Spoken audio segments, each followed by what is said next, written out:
Good evening, everyone. I would like to call this regular meeting of the Board of Education to order. I think you're mic good. Yep, thank you. Good evening, everyone. I would like to call this regular meeting of the Board of Education to order. The next regular Board of Education meeting is on Tuesday, October 26th at 7:30 p.m. in the boardroom. Thank you all. For those that are in person, for those that are outside on a nice fall evening waiting to come in, thank you. And thank you for all of those on Zoom land, as always. Appreciate it.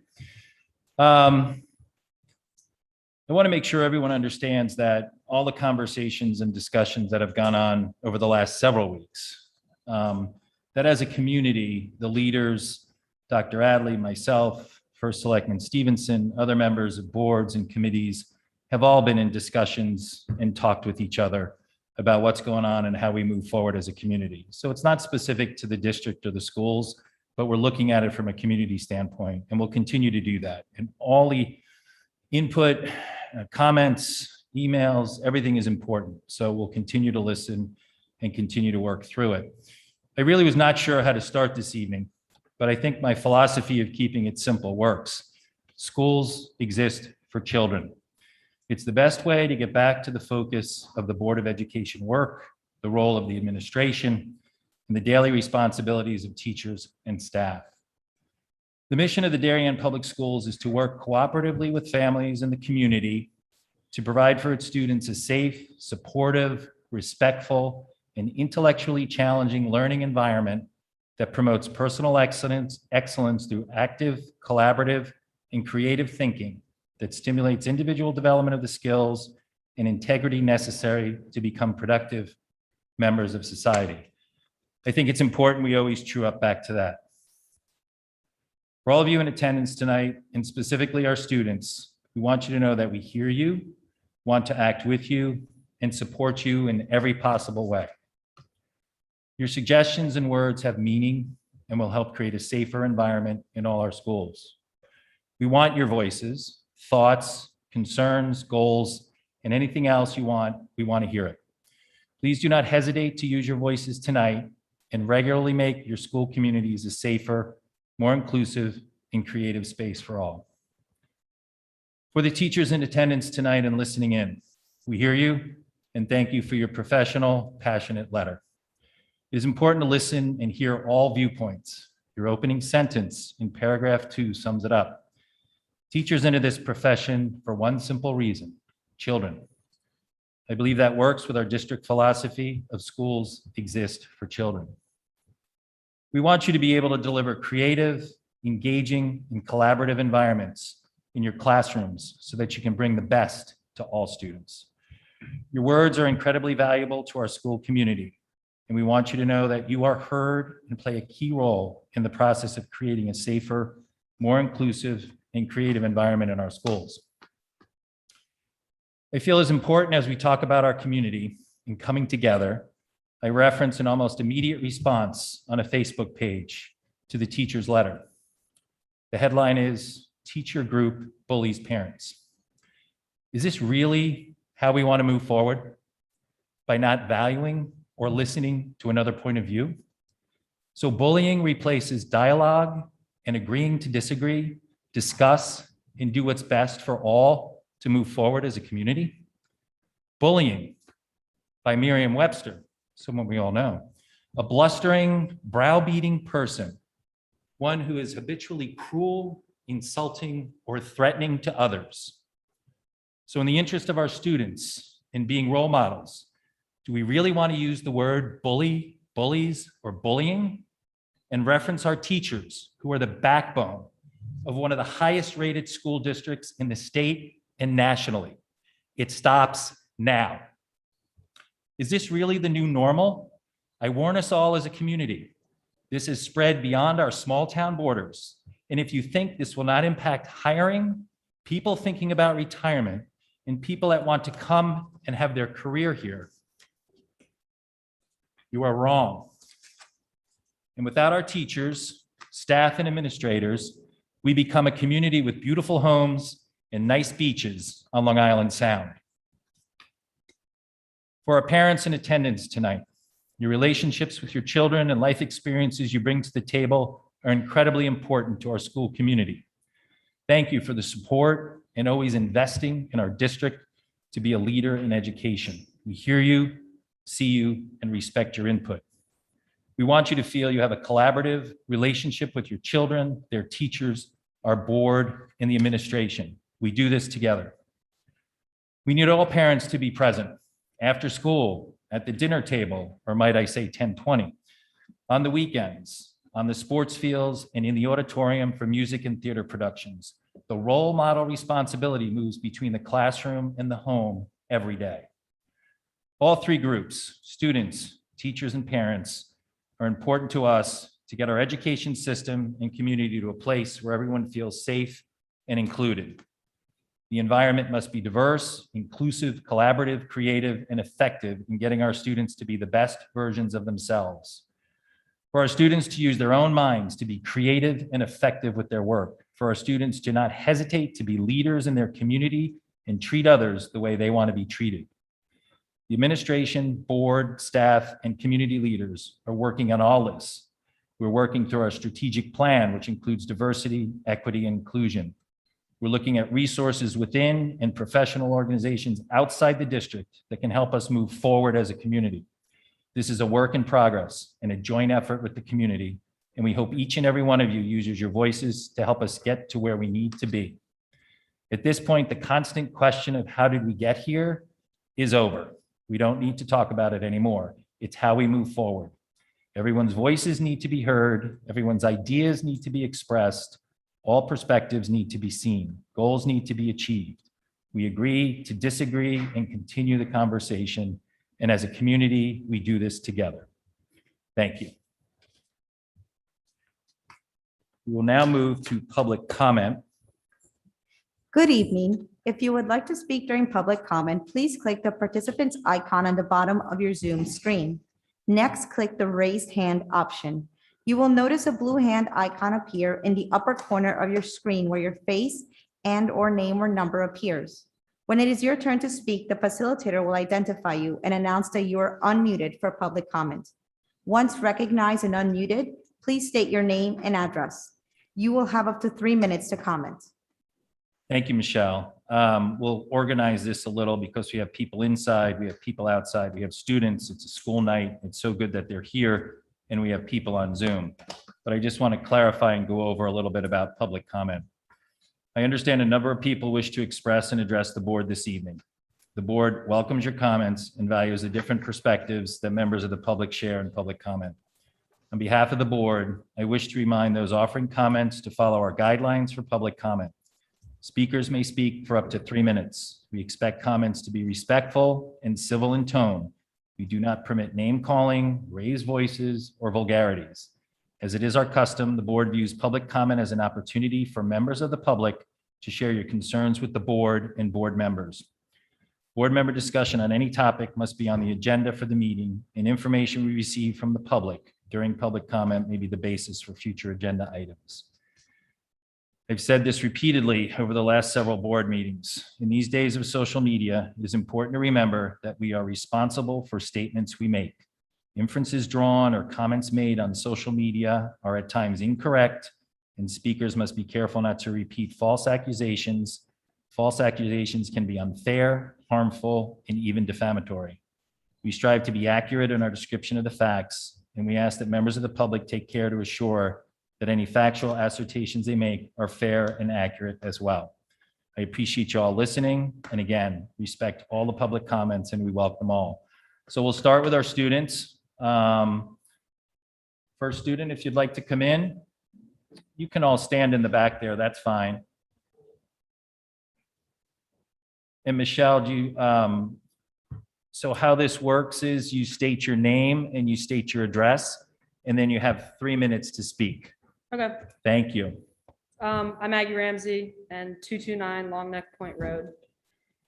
Thank you for your time tonight and for all that you do for our schools. My name is Maggie Ramsey and I'm a senior at Darien High School. I'm a member of the National Honor Society, co-president of the youth asset team, captain of the varsity soccer and basketball teams, a varsity starter on the Wave Girls Lacrosse team, and I'm committed to play at USC next year. I'm not telling you these things to boast. I'm telling you these things because I feel I'm about as involved as it gets in this DHS community, and we need to see improvements. But I'm here to talk to you today because I'm also a member of the LGBTQ plus community, and I can no longer just ignore what is happening in our school community. I'm bisexual and have been out for about a year now, and in many ways, it has been the worst year of my life. I want to share just a few of my experiences in this town that I've stayed quiet about up until now. In these stories I'm going to tell, I will be using the slurs that I was called, and I want to be very clear that it is never acceptable to use these words in any other context or by people outside of the queer community. The first time I was slurred, I was outside a friend's house, and a group of DHS boys I had never met came up and started shouting, "Maggie Ramsey is a dyke." And the words faggot and lesbian were also shouted. They then hurled a can at my head and splashed their drink in my face. I did nothing. The next time I was walking through the cafeteria when I heard someone behind me say, "faggot," and point at me. This is when I first started to feel unsafe in school, but again, I did nothing. When one of my close friends' parents found out I was bisexual, they told their daughter that they were no longer allowed to hang out with me because I would, quote, ruin her reputation. I had experienced hate from kids, but getting it from an adult was so much more concerning to see and shows that hate is taught. I again did nothing. The last example I will share, although there are many, many more, was particularly hurtful. I was at a social event with some friends from the lacrosse team when a DHS boy shouted at me, "What is a lesbian doing here?" I again did nothing. I expected some of my friends to maybe say something or stand up to him, but they only did when I asked them to. This proves that, of course, not everyone at DHS is hateful, but there's a culture where the people who are not hateful are too scared to stand up for what is right. I am also very close with several girls of color at DHS, and their experiences are similar or worse. Just in the last few weeks, friends of mine have been told, quote, "Don't talk back to your master," and "Why don't you go back where you came from?" And they've endured much, much worse during their years at DHS. Given all my friends and I have experienced, the racist, misogynistic, and anti-LGBTQ plus graffiti was horrifying, but not surprising in the slightest. It is a part of a pattern that has been allowed to develop. Just last week, Tesla was ordered to pay judgment of over $137 million for allowing a hostile work environment to develop in one of their factories. This is exactly what we are allowing to form in our schools. These are not individual incidents, but evidence that we are allowing to form this culture in our school. Previously, I did not go to anyone to report any of these issues because I thought it was hopeless and nothing would really change. But now I'm asking you to please hear us out and give us hope back. I am so tired. We are so tired. School is a place where you're supposed to be able to escape hatred and not have to worry about being hate crimed when you're just trying to learn. Darien needs to do better about dealing with events like this, not just say the words "we condemn hate," but actually have a zero tolerance policy for any form of hate. Thank you for listening. Thank you very much for your public comment. Good evening, everyone. My name is Gisele Weiniger. I live on 16 Maple Street, and I am also a senior at Darien High School. I am here to discuss the changes that many members of the student body hope to be implemented in our school and community. While there has been acknowledgements of issues of discrimination within Darien schools, more action is needed from parents, administration, and the board. Whether it was not addressing the issue at all or simply sugarcoating what happened and quickly moving on, there have been little serious actions taken in the public eye to help us progress as a community. One of the biggest steps that we can take is to have more open and honest conversations, both at school and in the home. It is my understanding that many parents do not believe it is the school's job to educate their children on these kinds of issues. And while it is the parents' right and responsibility to raise their children, the community has proven that we cannot rely on them to solve these issues. If they happen within the school, they must be dealt with within the school. Leaving it up to the parents is clearly not enough. We must be more conscious about word choice. The recent video released by administration addressing the vandalism in the boys' bathroom had a light tone that many students felt did not address the severity of the situation. In our discussions as a school and community, we need to be more blunt about what is and what isn't. We need to use the words, as loaded as they are, racism, sexism, homophobia, anti-Semitism, bigotry, and more. Call it what it is. What was written on the bathroom stall was a felony and a hate crime. The incidences against marginalized groups at DHS should be actively referred to as discrimination. To not do so allows the hateful members of our community to get away with what they do. Even if they are technically caught, They appear to have no real perception of the consequences of their action on those they discriminate against. Unfortunately, many teachers hesitate to speak out because they fear a lack of support.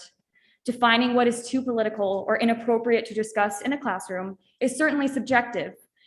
And my peer will go into more detail about how we believe the education of teachers on these issues could be enhanced.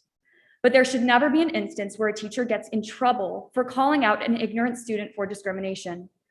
To the teachers that have stood up for what is right, the student body applauds, appreciates, and loves you. You may never know the impact some of you have had on us to help girls, the LGBTQ+ community, and people of color feel safer. But to the teachers who have stood by, whether from lacking education or incentive to get involved, we are begging for change and we need you. It comes down to this. Human rights are not political. The safety of your children is not political. The well-being of our community is not political.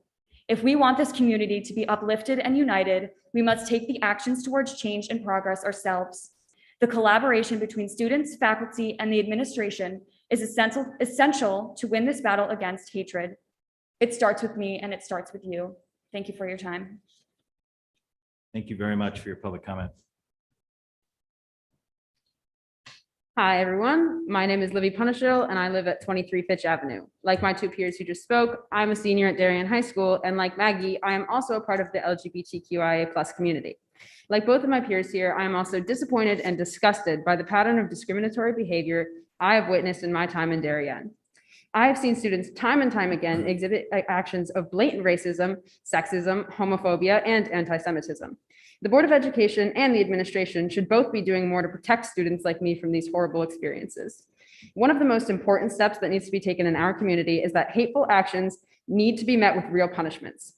Both in the past and currently, discriminatory words and actions have been met with minimal punishments such as a 1 or 2 in-day school suspension or a removal from a singular football game. I've seen students be punished more severely for acts of plagiarism and vaping on campus. There is no situation where our administration should consider hate speech a lesser offense than plagiarism, but unfortunately they have.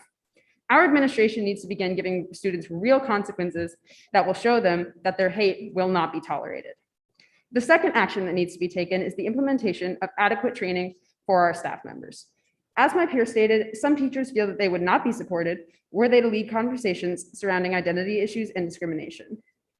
We spend the majority of our day in classes with these teachers, and they need to be trained on how to appropriately lead educational discussions in their classrooms and also how to respond to acts of discrimination they witness in their classroom and in the halls. Our administration also needs to be trained because they are the ones responsible for responding to situations involving hateful actions and making it clear to students and teachers that they will be supported should they choose to report them. Administration needs to bring in an outside source to educate them on how to handle these issues because they do not have the perspective that is necessary to create this safe environment. Lastly, and most importantly, our athletic directors and coaches need to be trained on these same issues. As an athlete myself, I've seen how toxic and discriminatory the sports team environments at our school can be, and incidents tend to go unreported because they happen outside of the classroom.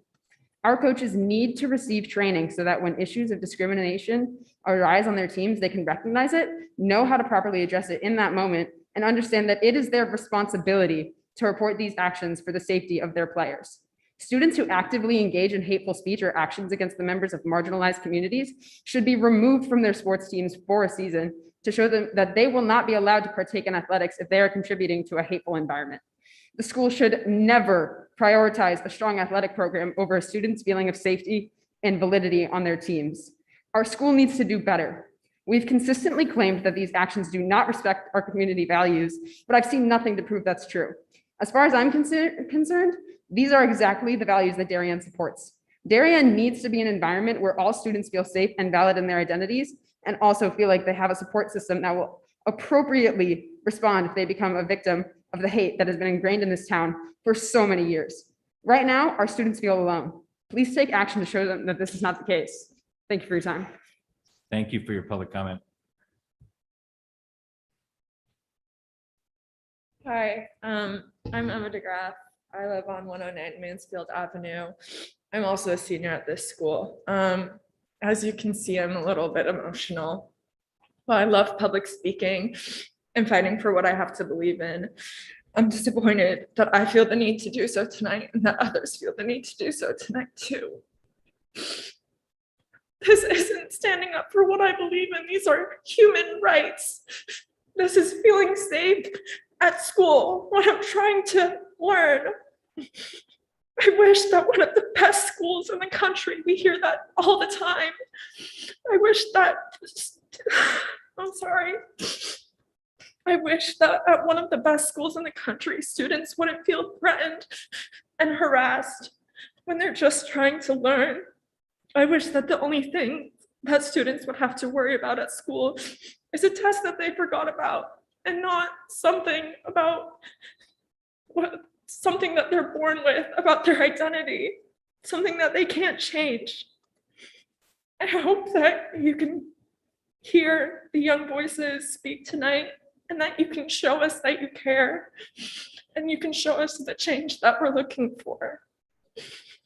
All of us are tired of feeling unheard, and I know that that's not your intention.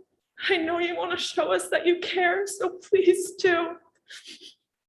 I don't want to keep this conversation at bay and call it something political, because what I feel right now up here and what I felt listening to my friends over there, that's not political. That's fear and anger and sadness. Thank you for listening. I hope it makes a difference. Thank you very much for speaking.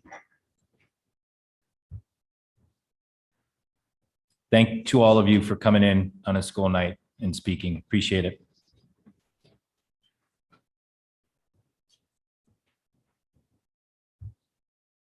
All right, Michelle, we will move to those folks that are joining us in the room, and then we'll move to bringing people in from outside. All right? Okay. Thank you. Anyone in the seats have public comment?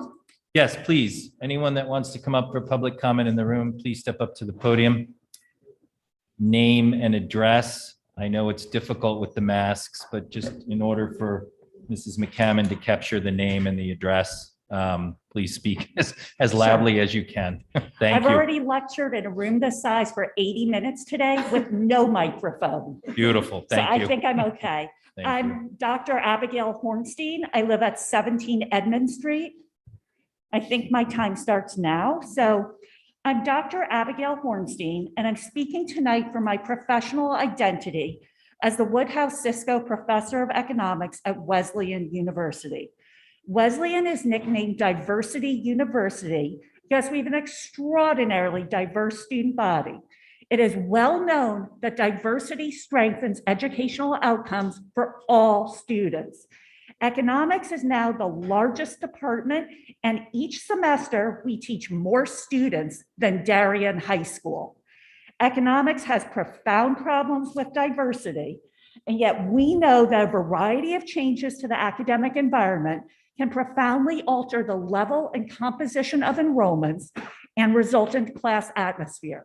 In my own classrooms, I've seen that these changes have increased enrollments from underrepresented groups, decreased the rate of withdrawals and low grades for all students, while increasing the breadth and depth of learning for all of my students. If this is the case for my students, why do we have less going on here? It is only because of your collective inaction as a board, and that needs to change. I'd like to talk about how Darien can off-ramp from the toxic racism, misogyny, bigotry, homophobia, and anti-Semitism that flourishes in the schools in this district. First, focusing on those incidents as they fit a longstanding pattern of incidents in this town. The poor resolution has sent an unmistakable message to residents, and especially the targeted students, that they are on their own. That is wrong. There needs to be greater consequences for students who violate the social and educational mandates to do no harm to others. In that light, we need to stop expressing sympathy or concern for the perpetrators. We need constructive actions to change things now. Second, an extensive body of literature spanning multiple disciplines from sociology and government all the way to management and education has shown consistently that students of all backgrounds benefit from more inclusive educational approaches and that these need to be nimble and flexible, meaning they cannot be fixed in stone in the curriculum. Accordingly, instructor autonomy in the classroom, which I note is the ultimate in local control, is pivotal to the successful implementation of curricular modifications on an as-needed basis. Please prioritize diversity, equity, and inclusion while giving teachers greater curricular independence. Thank you for this opportunity to speak, and good night. Thank you, Dr. Hornstein.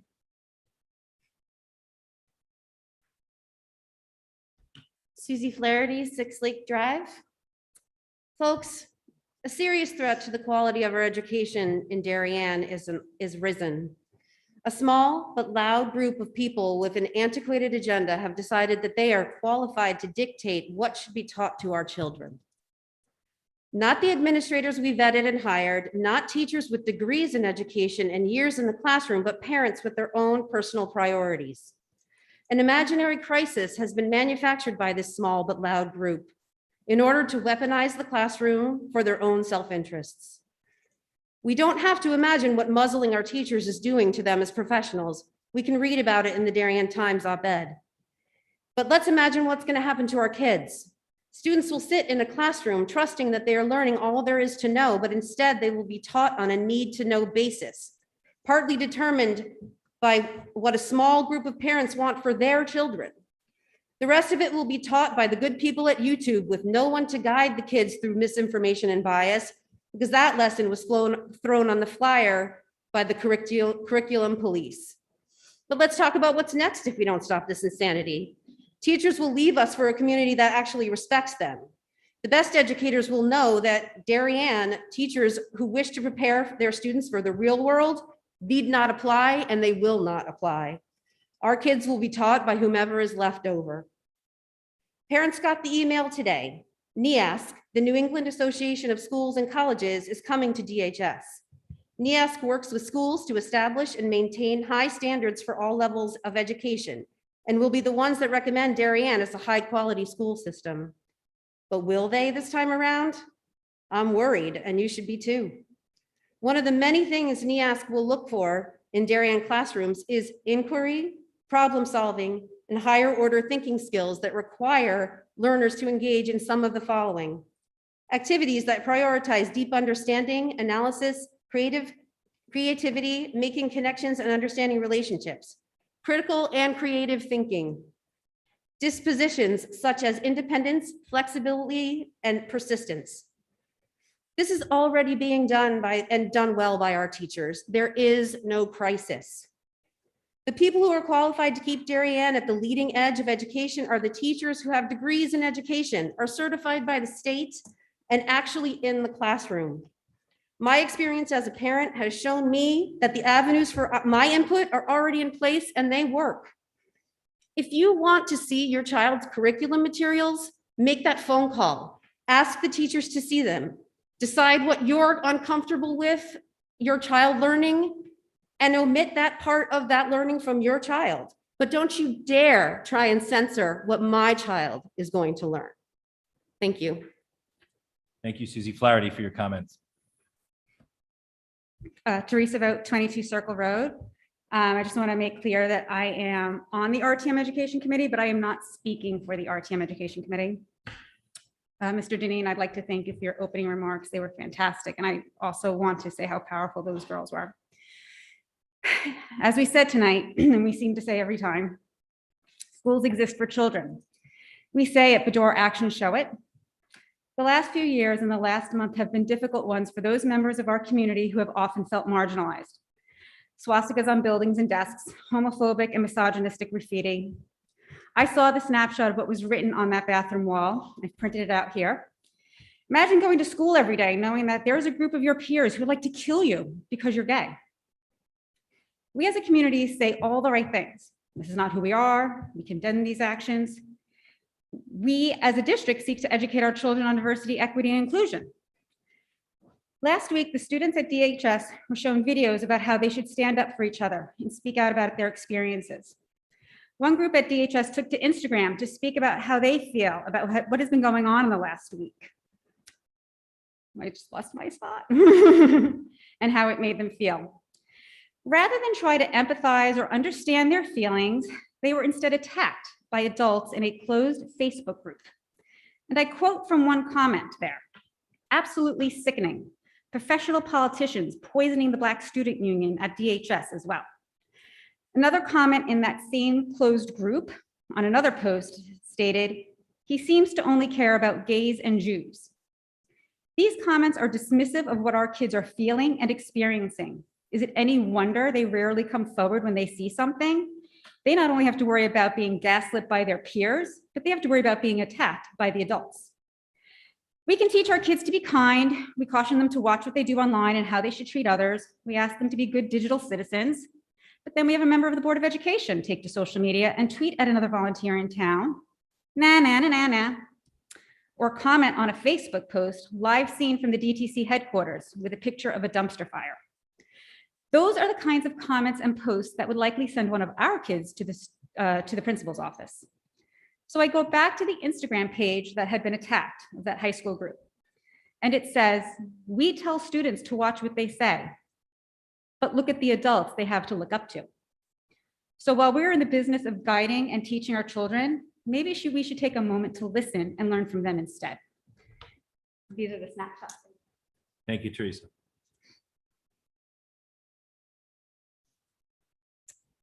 Hi, I'm Justine Stewart. I live at 13 Samus Street. Thank you for having me. My pronouns are she, her, hers.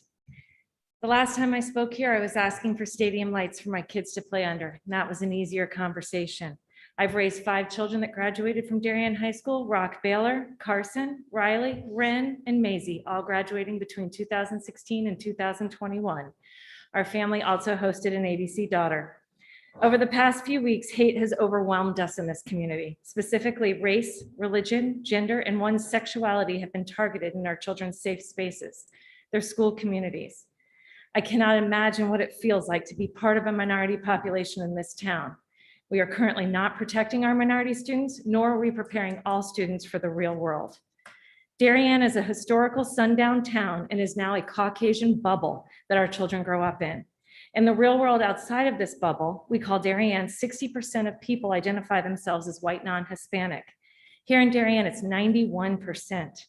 In Gen Z, 1 in 6 people identify as LGBTQ+. That means approximately 240 of our DHS students are statistically LGBTQ. That means over half of our students were targeted on the bathroom wall because they are either female or LGBTQ in the past couple weeks. Can you imagine being one of the 9% of students that do not identify as white here? One of the 240 LGBTQ+ students, a female in this school? How would the events of the past few weeks look to you? Would you feel safe here? Evidently not, listening to our students. If you were one of the parents, how would you feel about your community? Would you be scared? Would you be angry? Would you consider moving? Do we begin to fear our neighbors here? Or is our neighbor really our ally and just too afraid to speak up? If you were an outsider, would you even consider moving here? These are the questions we need to ask ourselves.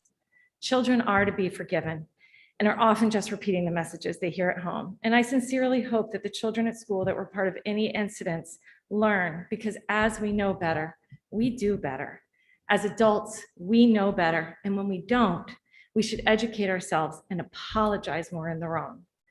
Mr. Brown, I genuinely hope your gestures last week were unintentional and that you fold your arms in an unfortunate way, because there has been zero clarification other than you're angry that people caught this gesture. It crosses one's mind that you may have actually meant to send a dog whistle to any racists in Darien. After the incident, children in our community were gaslighted by adults as they expressed their concerns over the unexplained gesture. You have to understand that you hold power over these children as a Board of Ed member. It is of their concern because you are in charge of the decisions of their lives. This is not about how it was captured. It is about making it right. I have made mistakes in my life. I do it all the time. I apologize, and I'm super quick to apologize if it was unintentional.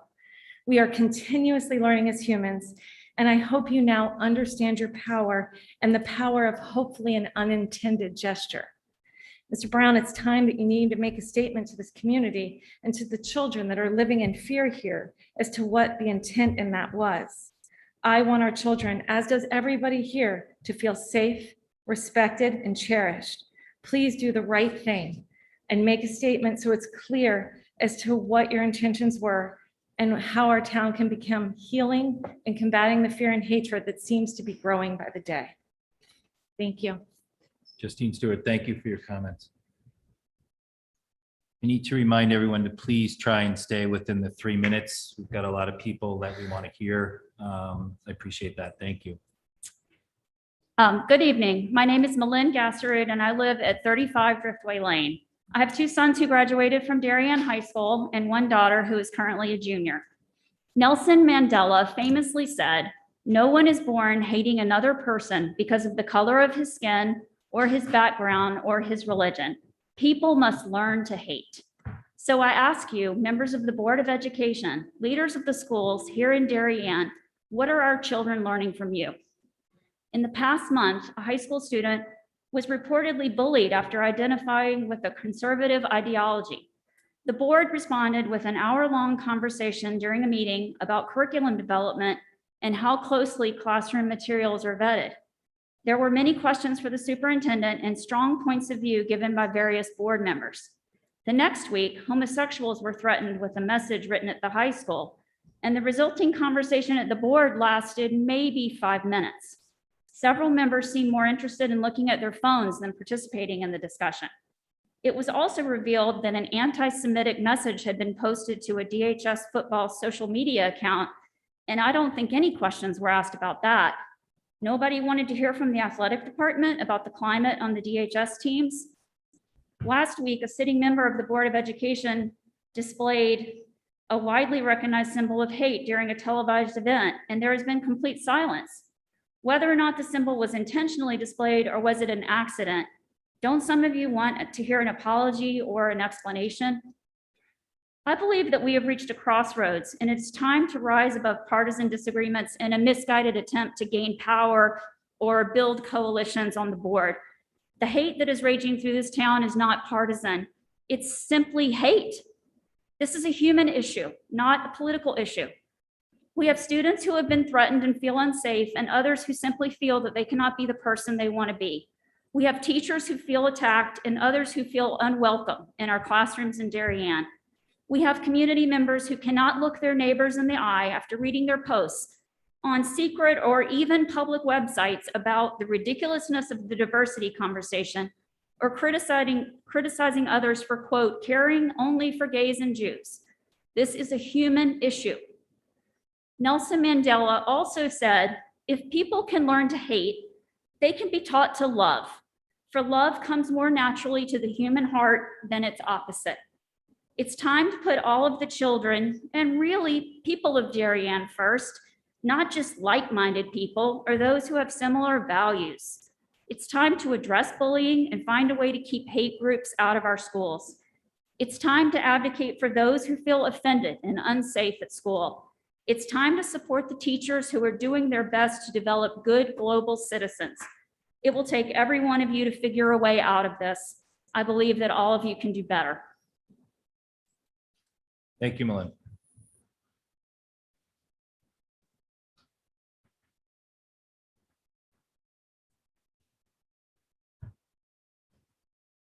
Good evening. My name is Antoinette Coles, and I live at 5 Hillside Court. I am co-chair of the DHSPA. I've lived in town for 16 years, and my husband and I have 3 children who all have attended or attend Darien Public Schools. One is a 2021 grad, and the others are at DHS in middle school. Like so many, we chose Darien as a town because of our excellent schools. I have 2 thoughts tonight that I wanted to share, and I will keep them brief. But first, given all that's been happening lately in our schools, which is so heartbreaking to hear about, it seems we need to remember what has been said more than once tonight, but our schools exist for children, all children. In fact, the opening words on the Darien High School page state, We, the members of the Darien High School community, believe that learning best occurs in an environment that is safe, supportive, respectful, and intellectually challenging for all students. I hope we will continue to improve on truly being a community that is supportive and respectful of every single member of the community. Second, what makes our schools so excellent? The only answer to that is the teachers. It is my hope that we can help our teachers once again feel the support and appreciation of the community for doing all they do for our kids. They help them learn and thrive. I believe our district hires only the best. They are professionals and amazing at what they do. They make a difference every single day, and I have witnessed firsthand how their dedication and love of what they do has helped our children be lifelong learners who think, like to discuss, and follow their passions. Our teachers were not just heroes during a pandemic. They are heroes each and every day. Thank you for your time. Antoinette Coles, thank you very much for your comments.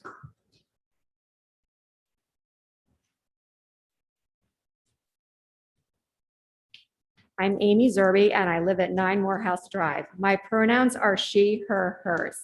I'd like to start out by thanking Mr. Deneen for his comments. I truly did appreciate them. Many people, including myself, moved to Darien because of the schools. Yet now parents do not like the schools as they prefer to censor our teachers and our curriculum. Does that make sense? Let's be clear. Although our children's education is a partnership between the schools and the community, the greatest asset of our schools is our teachers. I repeat, the greatest asset of our schools is our teachers. We are all aware of the recent open episodes of hate at DHS. Those responsible have been disciplined, but the pain runs deep. If any one of our students displayed racism, they would be disciplined. If any employee displayed racism, they would be disciplined. We expect our board members to be disciplined as well. We hold you accountable, and you need to hold each other accountable. I grew up as one of the few Jews in the small town of Wilmington, Delaware. I was not allowed into some people's homes simply because I was Jewish. We had incidents of hate as well, and the town would brush these incidents under the rug. My parents always told me to just ignore the hate, stay quiet. Well, I will not stay quiet when I see incidents of hate in our schools, in our community, and on our board. Can you believe that members of the community actually criticized our Black Student Union? I know that you can, because you saw the comments too. To all of the Darien Public School staff, I support you. To our students who have been bullied due to the color of their skin, ethnicity, religion, ability, gender identity, and sexual identity, I support you. To anyone who feels like an outsider, is the last to be chosen on a sports team, or who sits alone at the lunch table, I support you, and I am not alone in my support. Thank you, Amy. I think we might have a student that has joined us. And I'd like to, if the students want to speak, because I know it's a school night, please. Thank you. The black don't crack, that's what it is. Okay. Just if you could state your name and Yeah. address. Thank you. Kylea Johns, I live at 91 Raymond Street. Today, I would like to express the utter importance of teaching an inclusive history in schools and comment on the recent occurrences of hate that have happened at Darien High School. I am a DHS alumna. I coach Darien Junior League Field Hockey. I serve on the YWCA board. I was a 2021 YWCA Women of Distinction. I have led protests all over Connecticut and New York, and I am the president of an education reform organization in Darien called Rage Time. I have been an active member of our community, continuing to improve our community in every way that I can. And now it is time for us to all step up as a community and change the way that our town interacts with anything that it deems as different. I have always been different. I'm a Black and Native American bisexual woman who has lived in Darien since 2010. The things that have been said to me, the things I have been called, I won't give power by repeating them here. I have had pencils put in my hair, things thrown at me in the hallways. I've had the cops called on me while I was walking my dog in the street. I've been physically and mentally bullied, and I've been put down by homophobia, racism, sexism, and much more in this town. Yet I stand here today fighting for our community to step up and be better. But it's not up to me. It's up to each of us individually to choose to work towards dismantling oppression of all kinds. It starts in each of our homes and in the school system, learning about marginalized histories while providing teachers the proper resources to have appropriate conversations about diversity, equity, and inclusion. If you are taught the history of a people when you're at a young age, an age where your moral compass has not been altered by the society you are surrounded by, it humanizes that group of people. The most terrifying and detrimental thing for an oppressive society is when the people they discriminate against are humanized and the actions that have been taken against them become atrocities. If we are looked at as animals without a valuable history, we can be put in cages and treated as such. If we are seen as savages acting out of rage and not mothers and fathers fighting for their children's right to live, we can be shot down in the streets and have our communities bulldozed over to make room for gentrification. This is why it has to be mandated that at all levels of schooling, marginalized history is taught in the curriculum. That includes all marginalized groups such as the Indigenous, Latinx, the LGBTQIA+ community, immigrants, and the disabled community, as well as Black histories. We must now take responsibility in creating a cohesive student body and not one that is divided. We as a community sit here and discuss such acts of hate and how they could occur at the high school when the answer is right in front of us, because they haven't been taught a compassionate, inclusive, accurate history. And in turn, it has created a divide between what they consider to be normal and what they deem as different. As a Black woman who went to DHS, I can tell you none of this hate speech is new. It is a continuation of hate that has been spewed out without consequence for years. I urge every person who is listening to understand dismantling racism is not an easy task. It will take every single member of this board, every single member of this community working together towards a brighter, more welcoming and inclusive future. Thanks. Thank you for speaking and thanks for coming back as an alumni. Anyone else in the room? Yes, please come up to the podium. Thank you.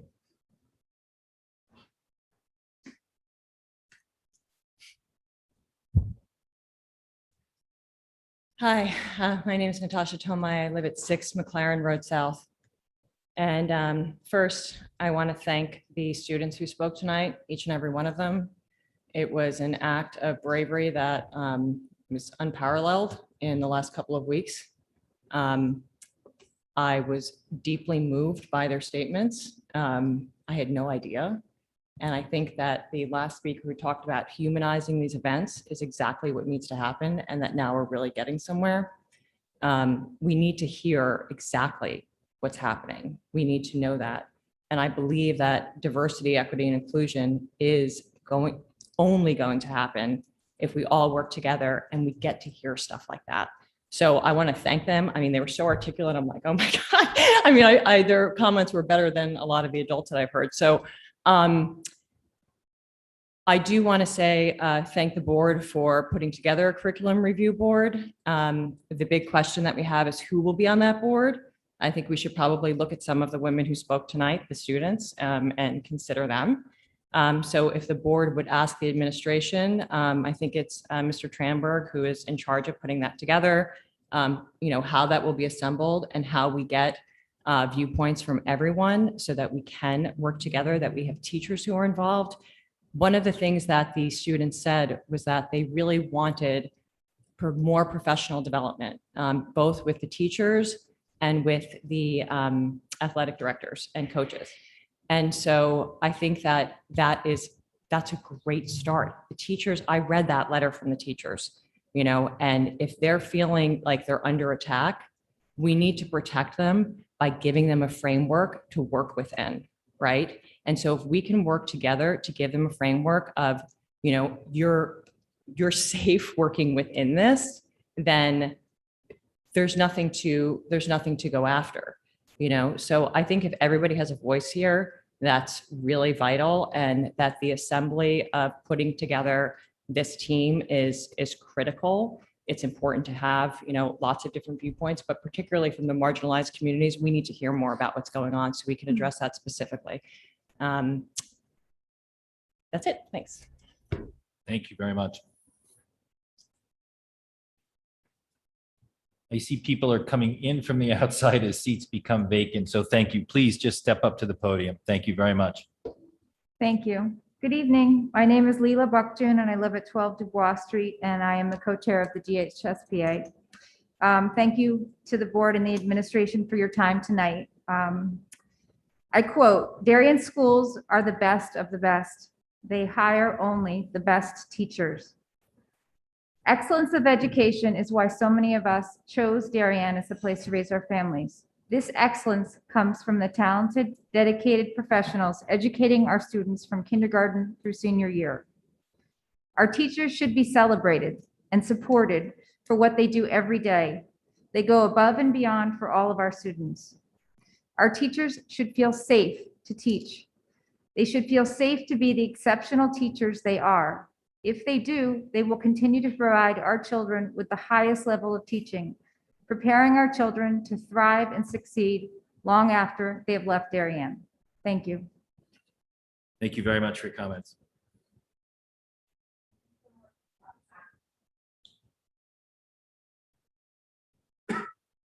Hi, Katina OConnor, 15 Highland Avenue. I had some prepared remarks, but I think Mr. Deneen, you covered almost everything that I had to say. So I'm just going to be a little bit more human tonight. Not that I'm saying you're not human, but I'm saying personal story. Some of you haven't seen me here since we were battling with the special ed crisis a few years ago. And if some of you do remember, that was a very tough time for a lot of us parents who had children with disabilities.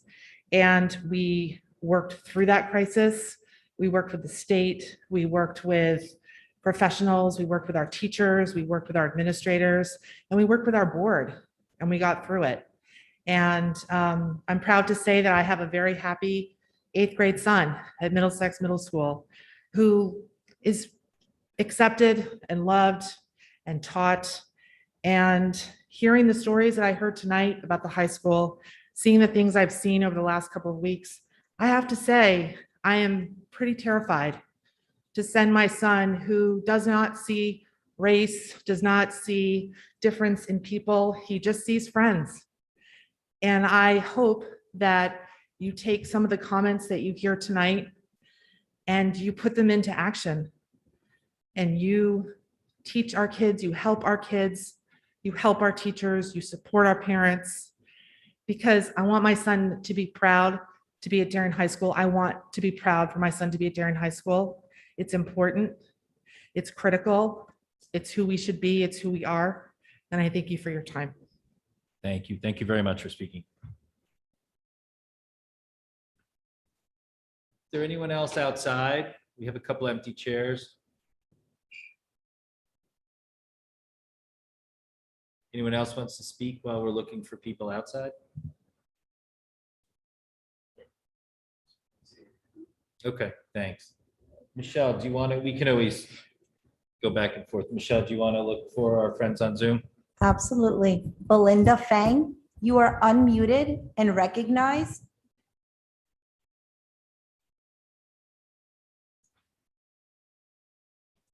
Belinda, can you hear us? I think you're muted, Belinda. Can you hear us now? Belinda Fang, 22 Beach Drive. Thank you. Could you just state your name and address again? You came on through that, please. Sure. It's Belinda Fang, 22 Beach Drive. Thank you. If you could just speak a little louder, we'd appreciate it. Thank you. No problem. Good evening, Dr. Adley, members of the Board of Ed, and the Darien Education Association who may be listening tonight. Tonight, I'd like to recognize the sentiments felt by our educators as detailed in the Darien Times op-ed piece.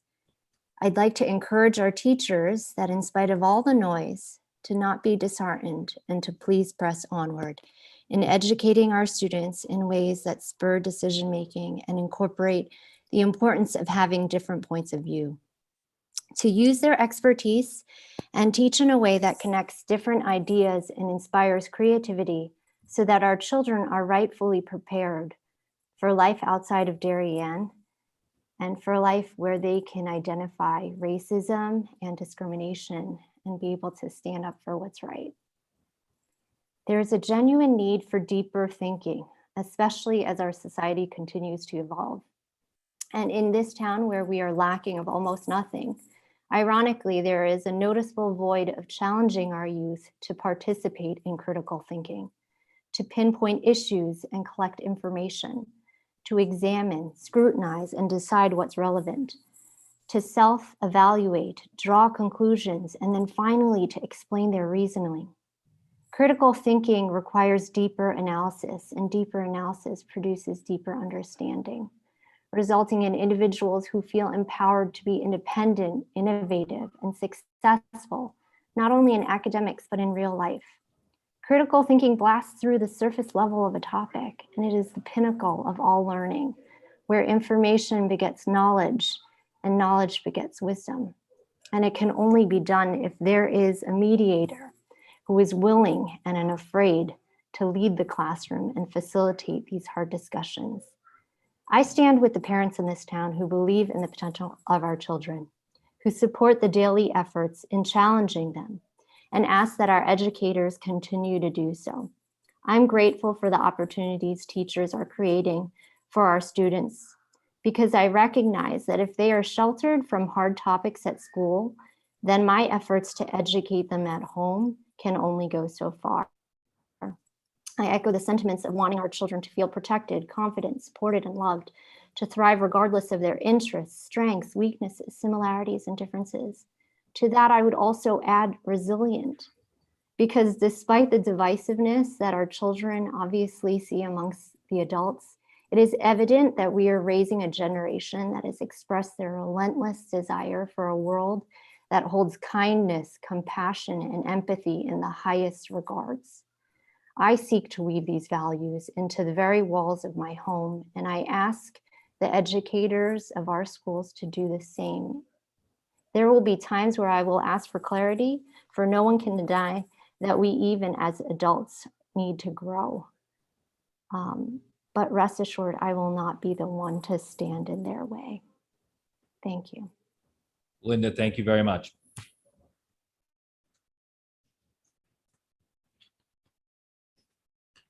Barry Palmer, you are unmuted and recognized.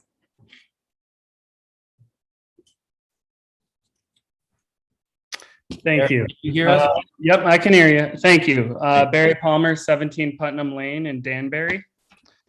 I'm not going to go with my speech tonight. I just wanted to speak to the students who were so brave to tell their story. And I think there are more students out there who have similar stories that they want to tell. I can tell you, just looking at my phone, your teachers are devastated. We are committed to making our school community a safe and welcoming environment for all of you. I hope we can hear from each of the board members tonight to hear that you are committed to diversity, equity, and inclusion. Our students deserve to hear from you, and they deserve better from all of us. Thank you. Barry, thank you. Barry, if it's all right to note that you are the DEA union president. Oh yeah, that too, yes. DEA. Thank you, Barry. John Dunn, you are unmuted and recognized. John, can you hear us? I sure can. Good evening, everybody. My name is John Dunn, and I live at 175 Raymond Street. I wanted to begin my comments this evening by commending the board on the creation of the curriculum committee. This is an important first step in promoting fact-based, unbiased lessons in our schools. Our children deserve nothing less. However, the greatest challenge lies ahead as the implementation of the committee begins. The curriculum committee needs to be nonpartisan and independent of Superintendent Adley and his administration. An effective and well-implemented curriculum committee wouldn't just benefit students and parents, it will also be beneficial to teachers. Like many other concerned parents in town, I read the Darien Times op-ed from the DEA leadership yesterday. Here's an excerpt. Quote, "The reality is Darien teachers don't feel safe. Every minute of the day, we are now second-guessing our teaching instincts, wondering if years of training, professional development, relationship building, and hard work will somehow be used as a weapon in the political war that is raging in this community. We second-guess what we say, what we teach, and how we teach it." End quote. Despite the DEA's leadership's insertion of violent, descriptive language like war and weapon into a community discussion that has been animated but peaceful, It's hard not to empathize with teachers in classrooms. A strong curriculum committee will help provide clarity and transparency for all of Darien Public School stakeholders. Having grown up in town attending Tokenique, Hindley, Middlesex, and DHS, I have experienced firsthand how wonderful our public education system can be. Today's students deserve an unbiased education. The curriculum committee is a positive development for increased transparency, and I would ask the board to do it right. Thank you for listening. Thank you, John. Carolina Magui, you are unmuted and recognized.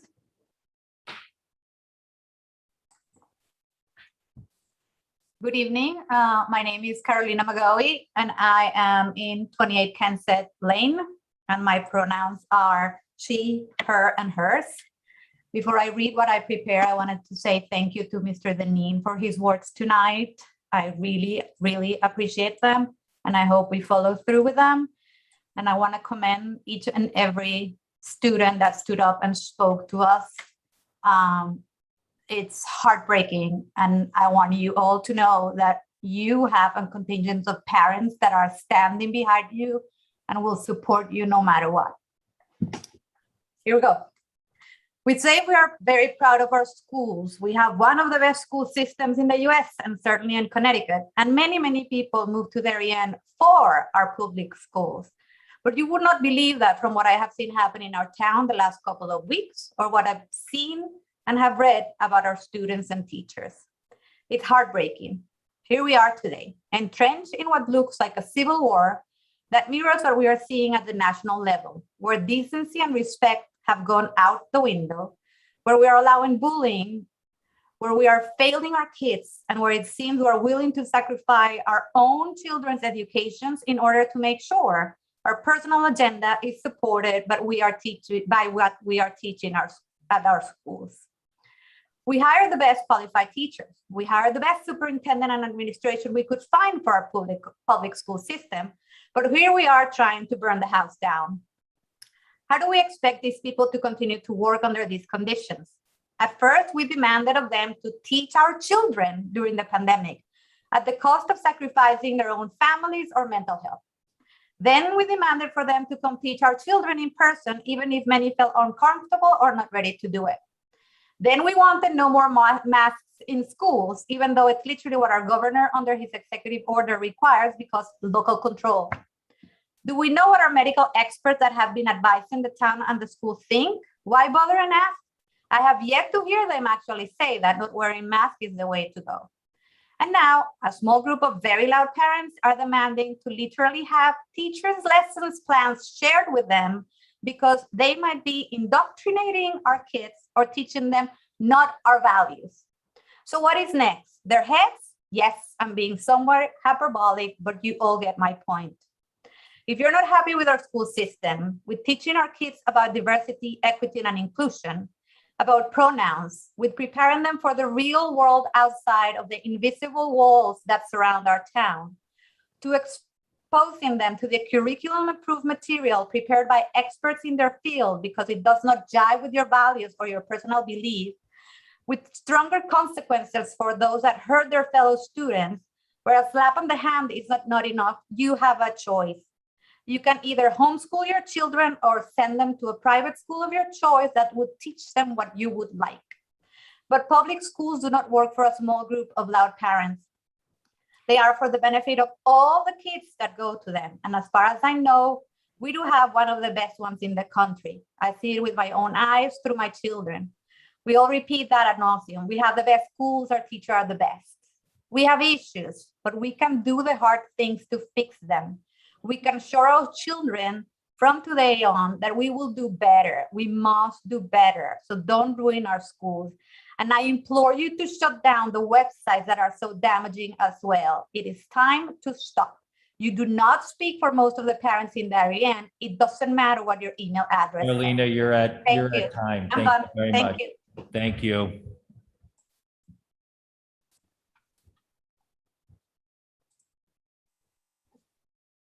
Carrie Vomaka, you are unmuted and recognized.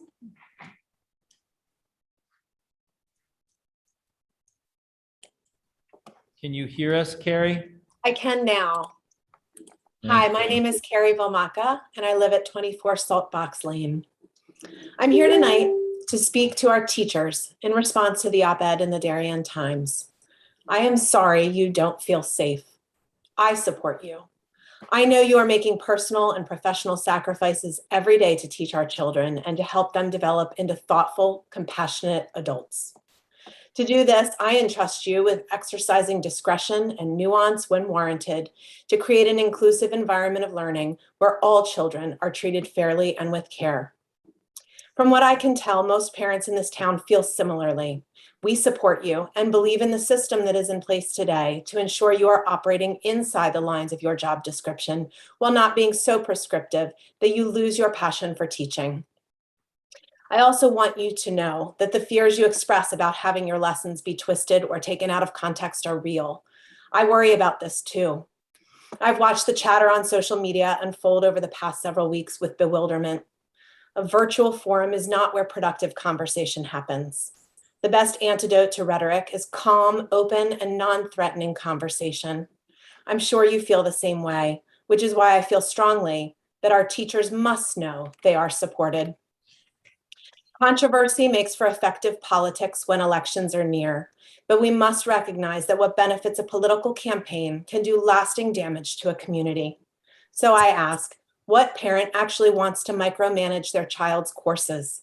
I think we can all agree in the age of Google Classroom, many of us want less responsibility for navigating our children's academic lives. We must trust the system and each other.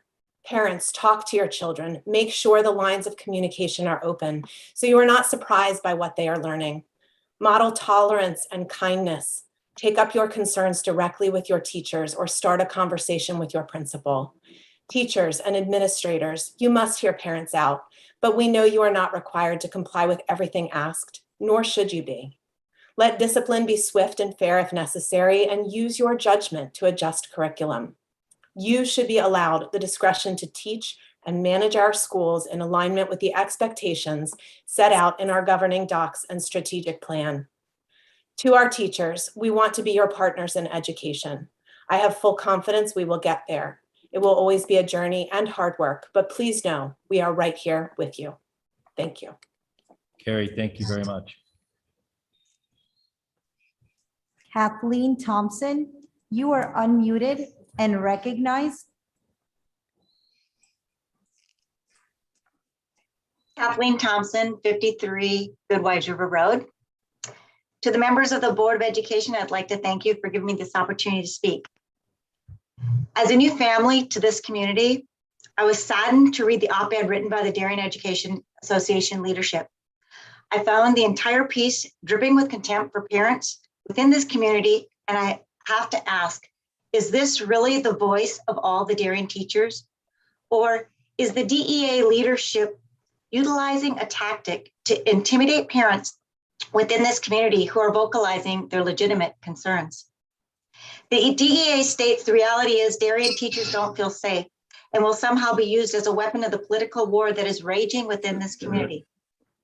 I have to ask, who's propelling this political war?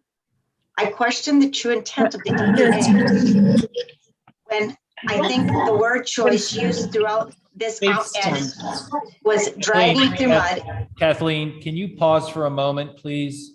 Jeff, what's going on with our? I turned off their mic. Okay, thank you. Kathleen, sorry, we had someone else whose speaker was on. I apologize. Please continue. No worries. Thank you. The DEA states the reality of Darien teachers don't feel safe.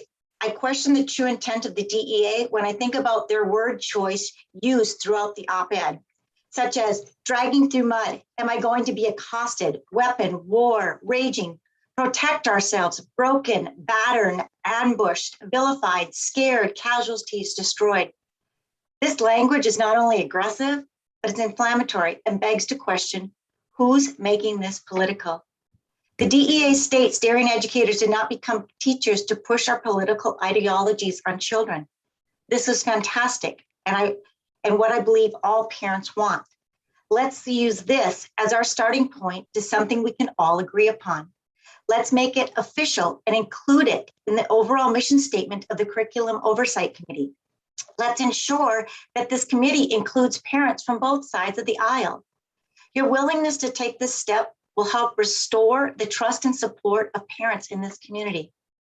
The Darien parents I know love our teachers. Maybe this message has gotten lost in all the noise. Let's work to find a common ground. Let's start by doing what the DEA suggests and remove political ideologies from school curriculum. Thank you. Kathleen Thompson, thank you for your comments. Rosine Beccarelli, you are unmuted and recognized. Hi, it's Roisin and Joe Beccarelli here from 29 Bailey Avenue.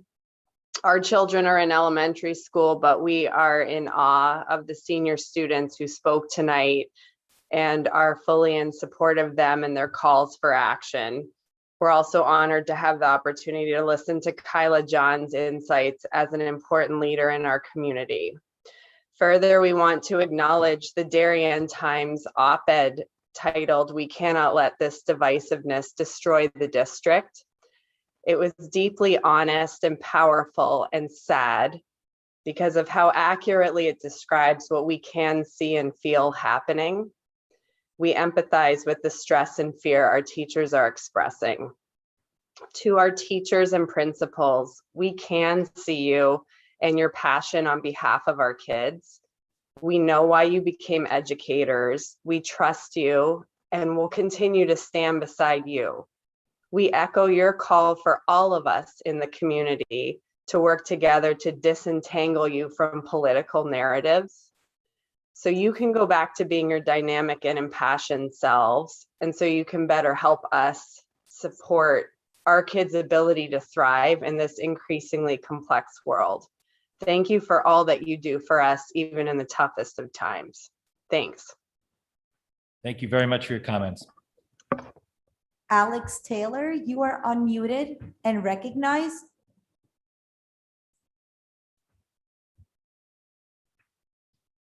Alex Taylor, can you hear us? Yes, I think so.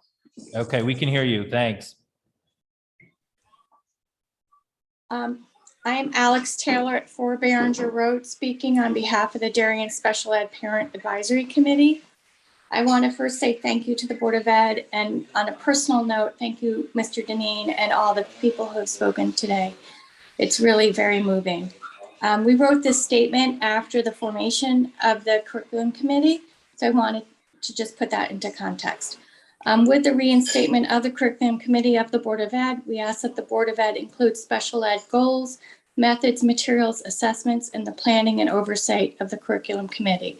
As a curriculum refers to the broad educational and interactive system of instruction and learning, we believe that special education falls within the scope of the committee's future work. Thank you very much, and thank you for the hard work that you are all doing. Thank you for your comments this evening.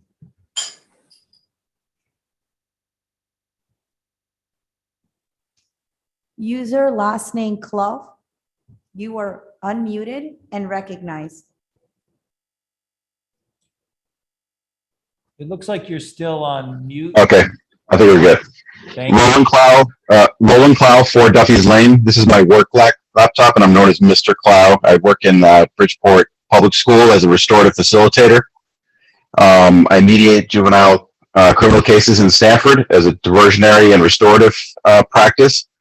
I didn't prepare any marks because typically I'm used to just listening to people speak and then trying to figure out where they're coming from their perspective, which means taking a deliberately neutral stance. I'm an unaffiliated voter. I've been watching discussions. I've seen people struggle to make space for opinions that they didn't share or that made them feel uncomfortable. And this really goes for both sides. We are endeavoring to create a community, but we're talking about, rather than a community, we're talking about different identities, different policies. By its very nature, social emotional learning is a relational concept. By its very nature, DEI is a relational concept. You can't build them without having some sort of means to repair harm when harm is caused. We heard a lot of harm that was caused here tonight. Harm to the community, to teachers, to students, to parents, to the entire community. We have to look at it as one community. And the elephant in the room is we are not talking about people who are doing harm. We are discarding them. We are dismissing them. We are not listening to what their brokenness or their background might be, and they might very well be struggling as well. These are things that can be unearthed with restorative practices.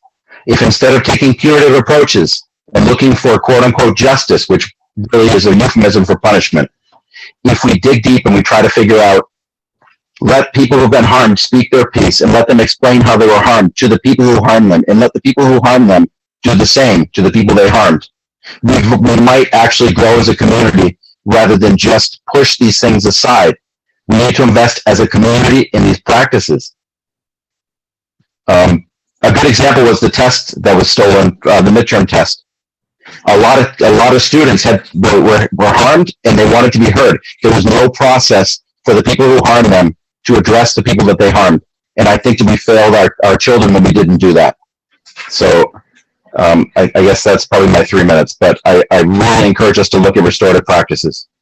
We do this in a violent community in Bridgeport, Connecticut, and it actually brings results. Thank you very much for your comments this evening.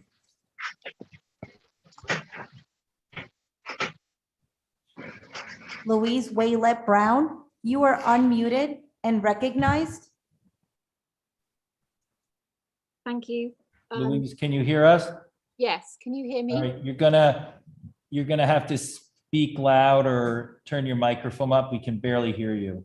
Okay, can you hear me now? That's a little better. Just if you could speak as loud as possible, we'd appreciate it. Thank you. Yeah, okay.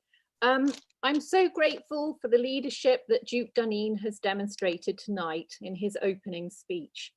Duke, honestly, I just have renewed faith in the Board of Ed, and it is just so critical at this time. I'm glad you mentioned also the comment made about our teachers being bullies. It couldn't be further from the truth. It was disappointing and doesn't represent most of us in this town. If the board truly believes in zero tolerance of hate and hate groups, the board should investigate and potentially find a way to shut down any hate groups, especially those that may be attached to positions who have people who have positions within Darien town government. I'm also so very proud of the young women who have spoken tonight. Eloquent, poised, and powerful. Let's not let them down. I hope they saw in their adult lives. In reference to intolerance at DHS, I would like to add a note that oftentimes our school administrators, their hands are tied. They face parents who lawyer up. They are doing the best they can possibly do, and we have the best we could find. We know you care, and we hope you too feel empowered tonight as the educational experts in the room to continue doing the great work that you do, unmicromanaged by some of the members of the Board of Ed. Thank you very much. Louise, thank you for your comments tonight. There are no more raised hands at this time. Thank you, Michelle. Is there anyone else in the room? I think we have everyone in from outside. We have another raised hand on Okay, Zoom. great. Thank you, Michelle. Scott Whittahan, you are unmuted and recognized. Scott, can you hear us? Oh, we can hear you. Okay. Hi, Hi. Thank I'm you. Armel. Just This is you're Scott. on. Hi, thank you. You're on. Just your name and your address. Thank you. Sure. I'm Armel. This is Scott. We're 12 Fitch. I wasn't planning on saying anything tonight, but I'm so moved by the way that the students in particular, and it's not lost on me that I believe the current students are all white, standing up in defense of themselves and their classmates. I also want to publicly voice my support for the Black Student Union. I'm glad to see that maybe the voices tonight are reaching people and people are hearing them. And it sounds like some people are maybe surprised to hear some of this stuff. Personally, I'm not surprised. I think that there are kids of color going to school in our town who have been screaming about this stuff for quite some time. And to hear that they have been, talked about, let's put it that way, talked about in some of these closed groups, instead of people listening to them and trying to hear what they have to say, they're just actual people, actual children who are just tennis balls in the volley. I think somebody needs to go on record speaking up for them. I'm so proud to see so many people saying it, but I want it to be acknowledged that they've been saying this. They've been saying this for a long time, for anyone who cared enough to listen. So hopefully we can continue listening and maybe bring a little more empathy into the discussion. So to any kids of color who've been talking about this for a long time, I support you. I'm here too. And I personally have also experienced, how would I put it? I guess we'll just say racism, some racist behavior here in this town. It's not fair that it's on our students to check us. You know, we're the adults in the room. We need to support them and talk about what's happening. So I'm grateful for the kids who spoke tonight. I'm grateful for the kids who've been saying it for a while. And I'm here and I've seen it too. Thanks. Well, thank you very much for speaking tonight.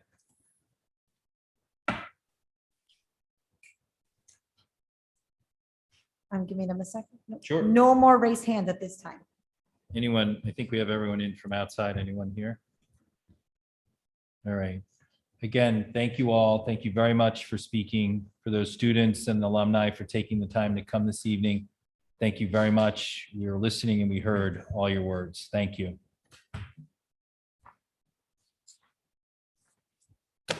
We'll move on to the superintendent's report. Dr. Adley. Good evening, everyone.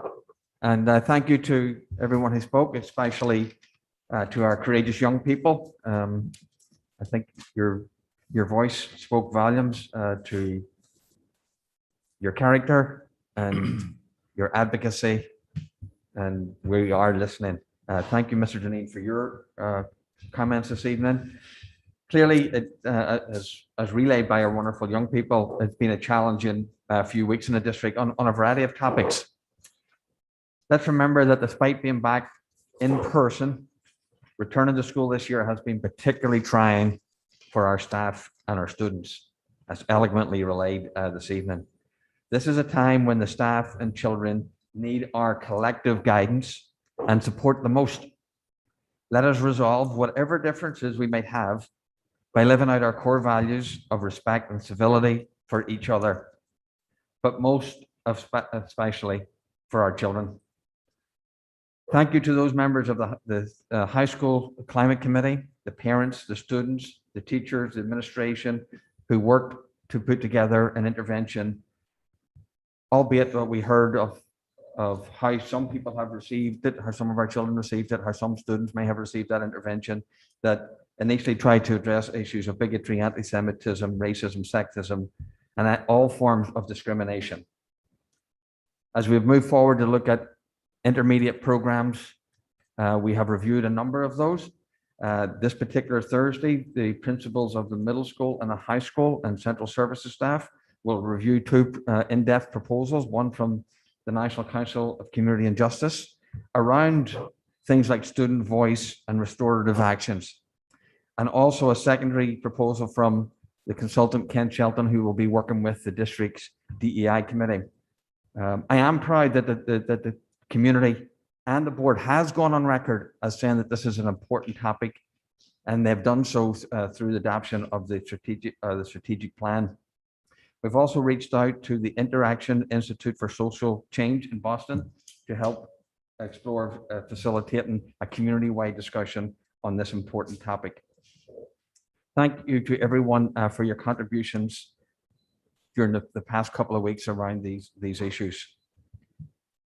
Just a Caves Caps Convention, there's no real easy way to transition from that, so you'll forgive me in trying to do so. The Caves Caps Convention is Friday, November 12th. There are limited in-person participation for the convention. It's only one day. It used to be like 2.5 days. Interestingly, they've dropped out all the student participation, which is an interesting thing, just as we are increasing it. But Friday, November 12th, and I'll talk to the board in terms of your participation, and those who people like to participate, it'll either be in person or remote or a combination. And this is a good opportunity for one of the board goals to continue to participate in professional development. The NEAS self, as we heard this evening, actually, the NEAS self study for parents was sent out today, and that gives an opportunity for parents to participate and give them feedback to the committee's visitation. I want to commend those people who participated, the students who participated in the fall music concert. We had every ensemble performing, which I think was really the first time we've ever had in the fall, every ensemble actually participate. And it just was good and uplifting to hear the school and the student body come together in voice and also performance. I hope the kids at some level are enjoying the homecoming this week. There's a variety of activities of dress, Blue Wave Pride, and prep rallies happening. October 20th at the middle school, Thriving Youth Task Force will be presenting the youth asset survey that was presented to the board at the last meeting. Good luck to the students who are doing PSATs tomorrow. There is a special schedule for students, but we wish the students who are participating the best of luck on this assessment. Henley, we are making a proposal tonight for the 2 makeup days, so we'll hear that this evening.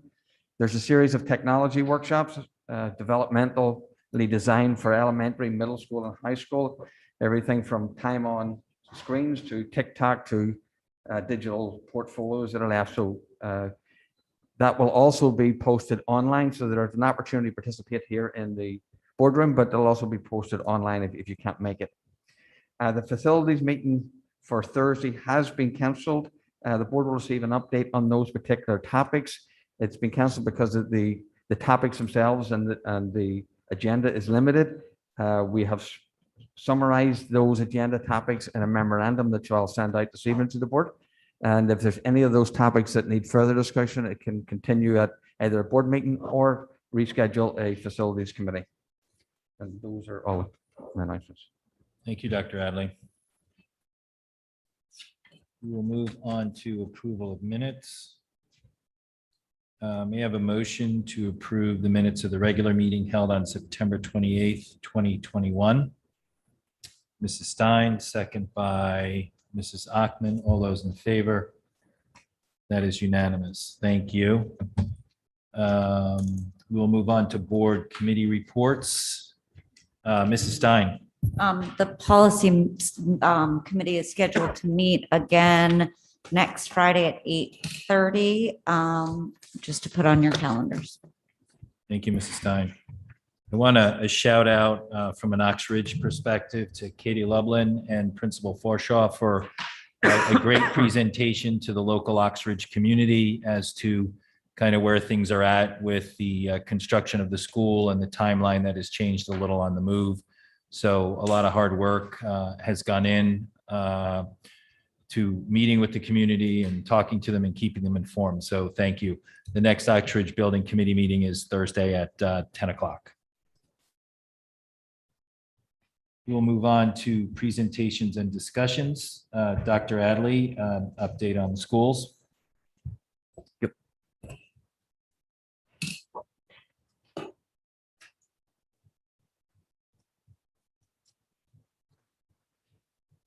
So we'll talk a little bit about the metrics first. And The metrics, this actually just increased slightly from the last presentation. So it's off a little bit from the town's feedback because the state does different time and actually uses occasionally different metrics. So, but the general idea is that we have reduced number of cases.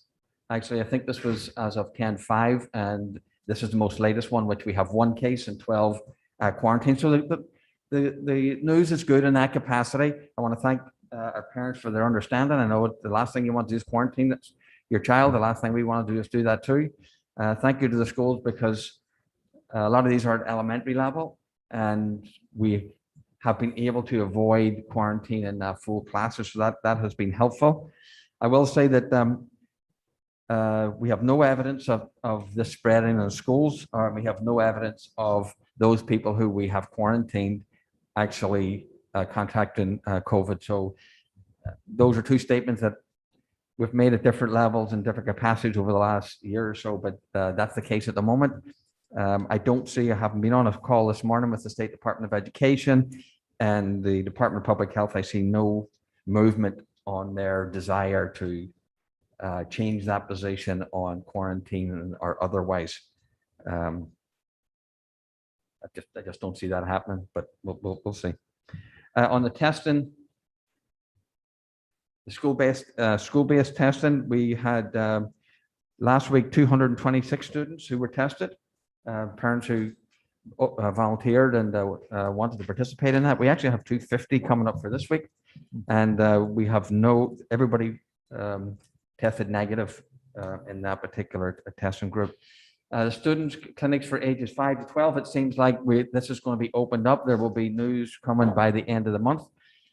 We have worked, Alicia has worked with David Knopf, our health director, and Tim Kennefick, our medical advisor. So we're ready actually to go with a series of 6 Saturdays for our students. So as soon as the green light is given, that's already being set up.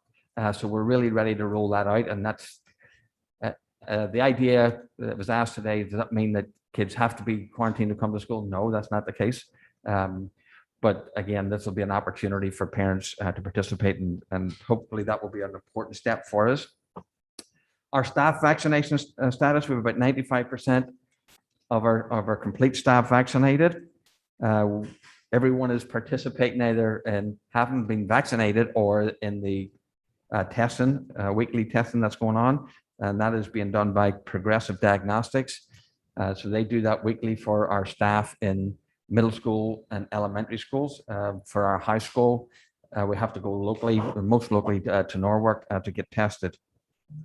But that has proved, well, we're in good shape that way. Also, we've been talked about Oxridge. Oxridge, our workers at Oxridge technically do not have to submit to that process. However, if that should change, because they're not in the buildings, if that should change, they are all ready to go to comply. So they're in compliance, even though they don't need to be in compliance at this particular point. So the American Rescue Act, the IDA grants for the respective numbers as you see them, we have submitted this for just contracted services. So we haven't delineated beyond that. And if we have to resubmit in some other capacity, we will do that, but it's simply for contracted services, for recovery services for students. So that's the category for OT and PT, but the category that it has to go under is contracted services. So I said I would share with you what we would submit. That is what we're submitting.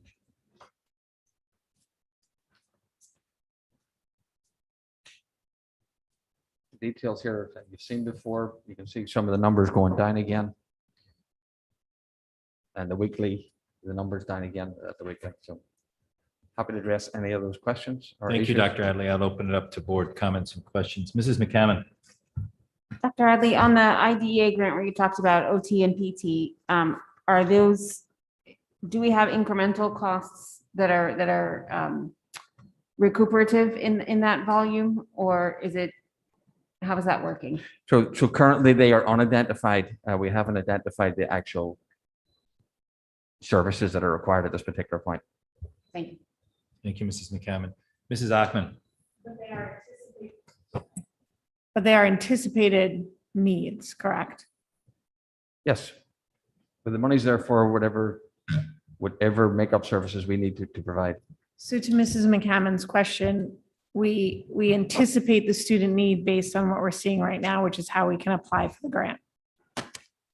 We have not identified the student need right now. As they're identified, then it'd be utilized. We just anticipate the need. Pardon? We simply anticipate the need. Yes. Okay. Thank you, Mrs. Hoffman. Any other questions around school status update? Anything else, Dr. Adler? No, it's actually pretty good in that capacity. We're doing well, and that's in large part by the community's commitment to vaccinations. Okay, moving along. Presentation and discussion on, report on testing, SAT, ACT, AP, SBAC, NGSS. Mr. Tranberg, Ms. Manuelson, Mrs. Droller, and Mr. Dockham.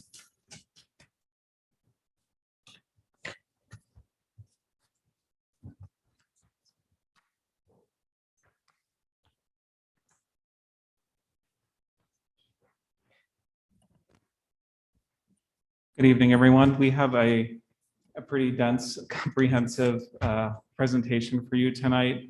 As you'll see, the data this year is a bit more complex than you've seen in the past because it's presented in 3 different ways. So we tried to make that as concise as possible. I'm going to turn it over to Julie Droller to start, who is our Director of Elementary Education. On the memo, you might have noticed that it reads Director of Assessment K-12. She doesn't have a new title. That was just part of her job description. And then that's the capacity in which the memo was written. So with that, I will turn it over to Julie. Megan Emanuelson will join. And we do have Mr. Dockham, Mr. Janasco, Dr. Bellows on standby if we need them for any specific content questions after we make it through the presentation. So we'll try to get through all of the deck and then do questions following that. Mr. Tranberg, you did say it, but I just want to be again, just in your official new capacity. Welcome. It's nice to see you in your new capacity. Thank you. Thank you very much. Good evening, members of the Board of Education, Dr. Adley, and the Cabinet. Mrs. Emanuelson and I are very pleased to have the opportunity to share the results of our district-wide testing for the 2020-21 school year. We're very proud of our talented students, committed faculty, and supportive school leaders. Despite a challenging year with unusual testing circumstances at times, our students once again delivered impressive results, certainly a reflection of the hard work of both students and staff. It is important to note that the state of Connecticut has stated that districts should not compare these scores to other districts. There are simply too many inconsistencies and variables for any comparisons to be considered reliable for informing instruction or planning. We have also been told not to compare 2021 results to 2019 or years prior. While we will present the data from our DIRG schools this evening, as well as historical data for context, we will not be drawing any direct comparisons or inferences based on this data. As we do in all years, we will examine our own results and determine appropriate next steps across curriculum areas.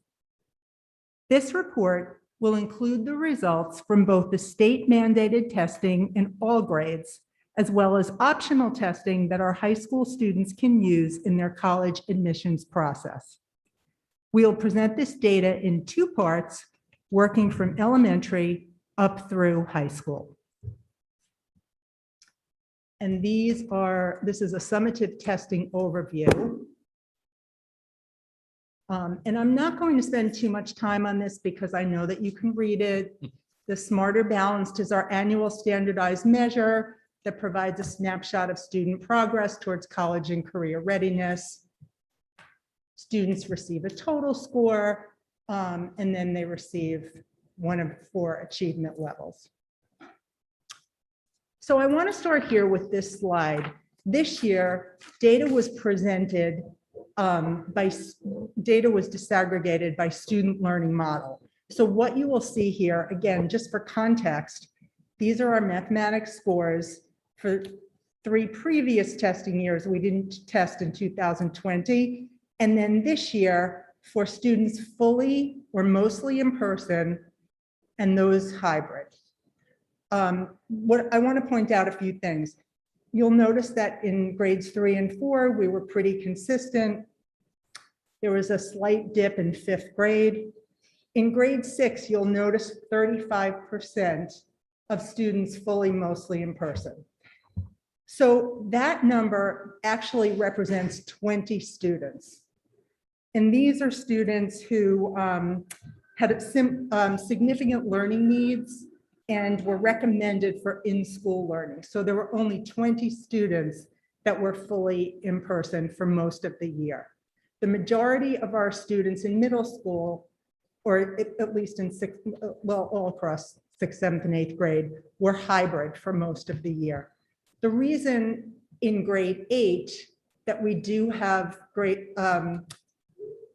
a significant percentage of scores for students that were fully, mostly in person and for hybrid is because our students in grade 8 returned to full in-person learning on January 25th.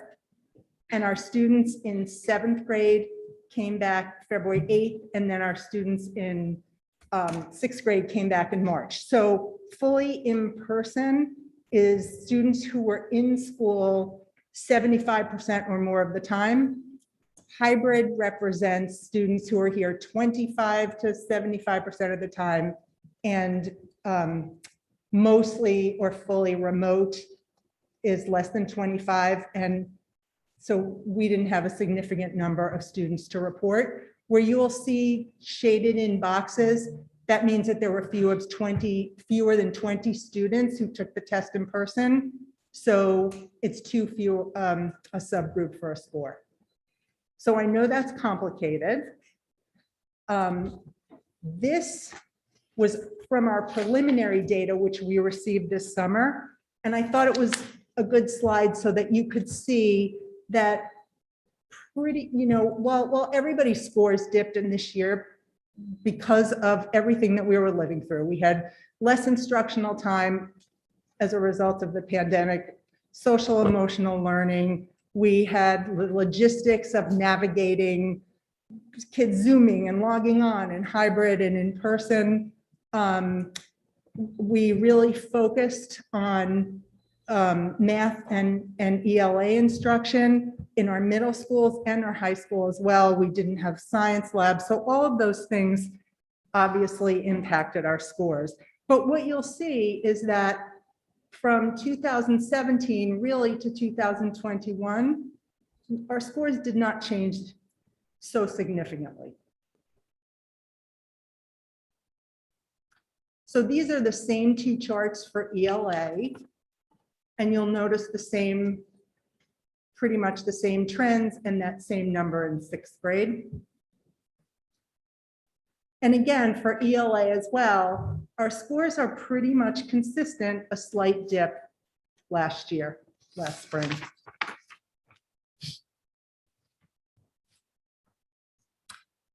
So the next steps for us, which is really the most important, these scores, we do analyze them. We look for opportunities for program enhancement in terms of curriculum and professional development.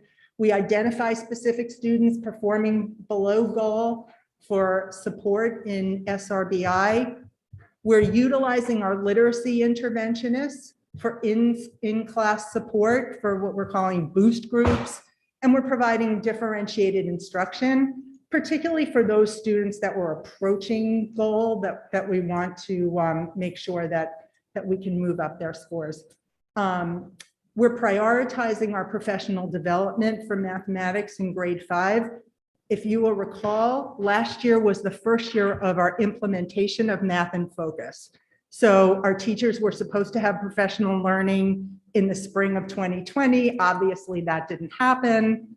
And last year, we had nobody coming into our schools for professional learning. So That just wasn't a focus. We're also integrating interim assessment blocks as an essential component of our professional learning. So those are all of the things that are being done this year. Our next generation science assessment. This is an online assessment for students in grades 5, 8, and 11. There are 12 standalone items and 6 item clusters, which is kind of a performance task. Students are answering a series of questions based on scientific phenomenon, measure students' performance across 3 dimensions: disciplinary core ideas, science and engineering practice, and cross-cutting concepts. Again, what you will notice here is that most of our students were mostly in person. And then there were some students who were hybrid, or too few students for anything to be scored on fully or mostly remote. So this is 5th grade, and these are students that have met or exceeded goal. The same with 8th grade. And 11th grade. And then this chart represents each grade and the percentage of students that met or exceeded goal in 2019, which was the first year of the test, and again last spring in 2021. So although our scores did dip as expected, they're still pretty strong considering the shorter instructional time and the lack of labs in particular. So I know that was a lot in a short amount of time. I'm now going to turn this over to Megan Emanuelson, our guidance counselor for 612. And then if you have any questions, we'll take them at the end. Thank you. Thank you, Julie. Can everybody hear me? Megan, I think you'll need to speak just a little louder. Okay, I will do my best, Mr. Janine. Is that better? That is better. Thank you. Okay. Thank you. I'm so sorry I can't be there with you in person, and do appreciate the opportunity to present to you tonight. And I will thank Julie in advance for helping click through some of these slides. We all know I'm not great at multitasking. So as we start to get into the high school data, I do want to note that we're going to be talking about 2 different sets of SAT data. So first, the Connecticut SAT School Day, which, as you know, is our state mandated test for juniors. And then later in the presentation, we're going to talk about national SAT data. This is an important note because it's actually reflective of 2 different cohorts of kids. So the first being Connecticut SAT School Day, that will be presented is really our current seniors, the class of 2022, who took the tests this past spring. The SAT data that will be presented later as part of the college admissions data is actually the class of 2021. So Connecticut SAT School Day was given during the school day in March of 2021. The test assesses English and math. There is no writing on the school day test. It is a usable score for college admissions, so that's been really helpful for our kids. This year, our juniors will take the test on March 30th of 2022. Julie, next slide, please. So as Julie mentioned, the state of Connecticut disaggregated the Connecticut SAT School Day data as well, based on our attendance records in PSIS. So this slide shows you the different categories and the percentage of in-person days in each category. Julie described them earlier. It also, the numbers in parentheses are the numbers of our juniors who were classified in each of those categories. So as you can see, the overwhelming number of our juniors, 278, were considered in-person learners last year, which is wonderful. Next slide, please. Thank you. So this slide shows our Durgay districts across all 3 learning models. So we were trying to do 7 districts across 3 different learning models with 2 different scores. So I'm hopeful that this is a concise way to represent the data. But as you can see, most districts did not have a comparable learning model to ours. Once again, our juniors performed very well and the scores are consistent with past years.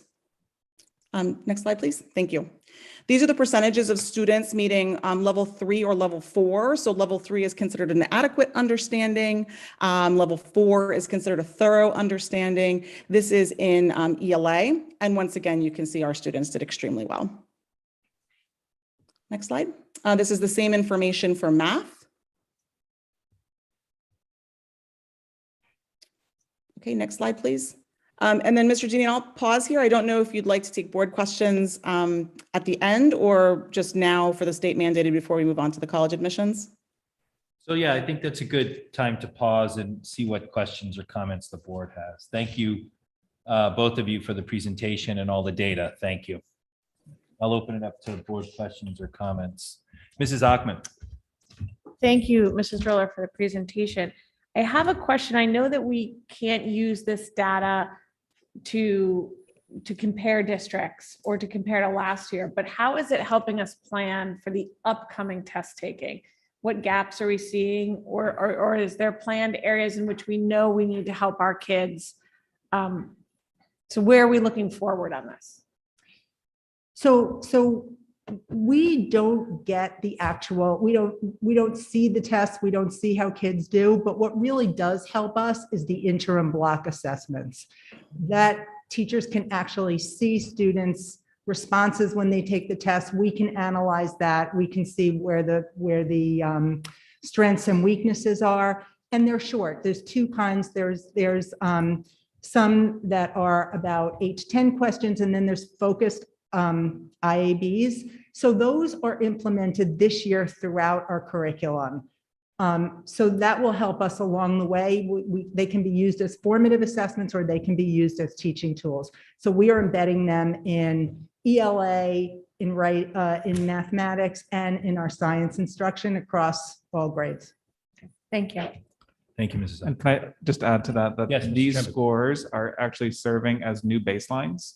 So when we first talked about the testing cancellation the previous year and what testing was going to be this year, the state was originally hoping they'd be able to use some predictive data to kind of insert a regression model to show this is how we think students would have performed this year. And they were going to give us a growth target, but they found that they were not able to do that with these scores because the data were so saying volatile, not in a bad way, but just the way that you describe data, that it just wasn't reliable enough in order to do what they hoped it would do. So this is a fresh start for everyone with a new baseline that'll be used for a new growth target the following year. Thank you. Thanks, Chris. Mrs. Parent. Thank you. Just before I ask my question, I just want to say thank you to everybody who spoke tonight. And I heard you, and I pledge to do better and hope that we can work together to make a better, safer environment for everybody. Moving on. I know that you said we don't get the data, the individual data for each data point of, comprehension, listening for the smarter balance. Is there a way that you can get a sense of what areas are most needing to be boosted, or is there? I would just love more detail. As to Right, what we you- can a little bit. Okay. Each content area is divided up into claims. And there are 3 claims for ELA, 3 claims for math. And we can look at whether students exceeded, were near or at, or were below. So yes, we can pull it out that way. We can pull out subgroups. So we do that kind of analysis. And but not specific targets. We Right. don't get And that I'm just wondering granular. if you see the, where our students tested, maybe, I also think it's really important that we acknowledge that these tests are a snapshot of a Yes. child's education and that this is not, everyone really likes numbers, but you can't really pin a number on a student. And this is a snapshot, and that's really important to remember, especially at this point. I guess, again, to Mrs. Ackman's point, could you just give us a couple examples of where you think you might be, what is needed for professional development and what you think needs to be strengthened? Sure, but differentiated instruction, which is in our strategic plan, is an area of focus. So, regardless of how kids scored, we know that there are differences in some of the claims. So that's something that we're providing targeted instruction. And with the extra literacy interventionist, that's been really helpful. Math in 5th grade is also another area for us, as is science. We need to do some professional learning on NGSS and look at our units again and think about, how we're addressing those 3 dimensions. So that is all work that is ahead of us. Thank you. Thank you, Mrs. Parent. Mrs. McCammon. As part of the review of the work, well, first off, thank you for the data. It was really interesting also to see how different learning environments impacted test scores for sure. So thank you for disaggregating that. I'm curious to understand whether you've had to make any changes to your identification process. I know this is just, again, a point in time, as Mrs. Sarah, parent, excuse me, said. But are you finding that you have to be a little different about how you're identifying students who do need intervention that maybe you weren't expecting last year? There are a few students who are not in SRBI that did not meet goals. So yes, those are students that we are pulling. And again, we had less instructional time. We were doing such a big focus on social emotional, what kids were going through. So we did anticipate that, but those are the kids that are in our meets category, and there is a larger number. Okay. So I'll just, we're not casting a wider net to try to catch more students. We have the same benchmarks and that we're using for entrance and exit criteria. So while there might be more, the way we're delivering the services, so that the push-in groups is one way where we're seeing students that are potentially on the cusp. We want to make sure we're doing those push-in services before that they might qualify for pull-out targeted instruction that way. Thank you. Thank you, Mrs. McCammon. Mr. Cini. Thank you for the data. These are all averages. And I'm pleased that there weren't large declines, but when you look through the numbers, was there any more variability, if you will, between the high and the low? And if you looked at a median versus average, would you see anything different from these charts? Like I said, there's certain grades that we notice certain things, but there are fluctuations every year. So we pretty much remained steady, except, you can see the grades and the averages on the charts. 5th grade math, as I said, 8th grade was another area. But relative to other years, you didn't see a lower level. Okay, No. Thank you. Thank you, Mr. Cini. Mrs. Stein. Sorry, my question is probably geared more towards Mr. Dockham on the NGSS, particularly for 11th grade. When you see the numbers, anecdotally, I know for a lot of high school students, not being in a lab, just the physically being remote was a barrier to learning. So in terms of what you think about doing for this year, is just being in person going to make a big difference, do you think, or you think it's more than that? Does that make sense? Like, I'm wondering if it's substantive or it's really just being remote, not being able to do labs, doing a lot of the science at home. It seemed to me anecdotally was a lot more challenging than maybe some other subjects. Yeah, thank you. Certainly the loss of lab time and the loss of our teachers' abilities to provide some of those hands-on inquiry-based experiences last year would play a role. One of the science and engineering practices is planning and carrying out investigations. And so if students aren't able to do that within the classroom in an assessment setting, they may struggle with that particular practice. And also, I think when we look at our testing window, this particular assessment for our 11th graders came after 3 different rounds of AP assessments at the very end of an extremely trying year.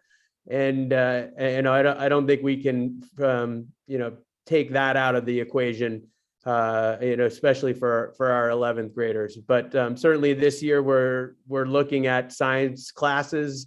And when we go into science class, we see a much more traditional experience that our students are having right now.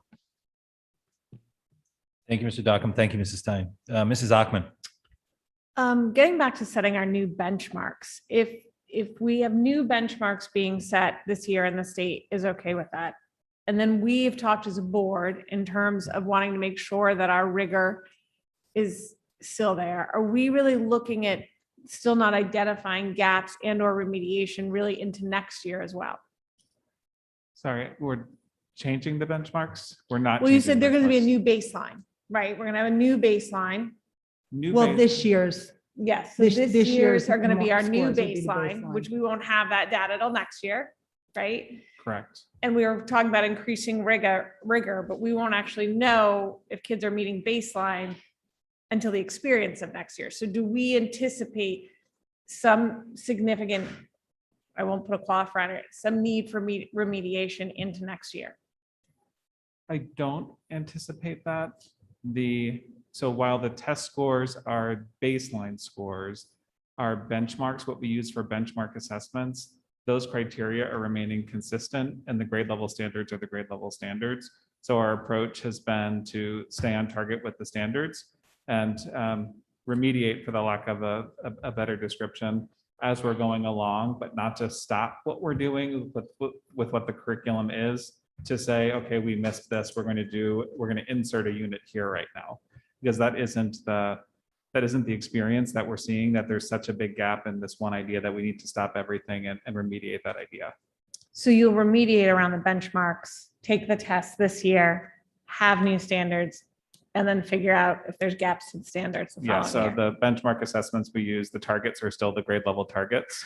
And that's what I meant when I said we're not casting a wider net. We're not changing what a benchmark score is to determine if a student qualifies for intervention. Okay, thank you. So can I just get on to that? We also, throughout the year, we have benchmark assessments, we have our universal screeners, we have formative assessments where we're seeing what kids are doing as they're learning, and we can adjust right then and there. So I would say that that is how we're ensuring that, you know, that kids are meeting the rigorous standards, as opposed to what this is just, is that the scale score for individual students is their benchmark, which will be their individual growth target. Okay, thank you. Thank you. I think we can move to the next part 2. Okay, part 2. So we will shift gears away from the state mandated testing and talk about our college admissions testing. As you likely know, these tests are optional for students as they choose the exams that are the best reflection of their knowledge and their skills. So there certainly were some challenges with this type of testing last year. The class of 2021 was not able to take the Connecticut SAT school day as juniors in the spring of 2020, and all of the SAT and ACT tests from March through July of 2020 were canceled. Despite nearly, or maybe actually every college adopting a test optional policy last year, we wanted to be sure that any of our seniors who wanted to take a standardized test were able to do so in advance of submitting their applications in the fall. We were so pleased with district support to be able to arrange for an additional early fall ACT and SAT available only to DHS seniors, again, in advance of those application deadlines. So we were really proud to be able to give our students that opportunity. Next slide, please. So this is where that shift in cohort that I referenced earlier happens. So this slide is SAT national data and is reflective of the class of 2021. So as you can see, 60% of the class of 2021 took the SAT at least one time. And the way that College Board reports this data is the data reflects the last score that a student took, so not necessarily the best score or the average of the scores if a student took it multiple times. So this is a 3-year comparison, and as you can see, our students remain strong and consistent. One small note, whereas on the Connecticut SAT school day, the English section is referred to as ELA, on the national data, it is reported out as ERW, which means evidence-based reading and writing. Next slide, please.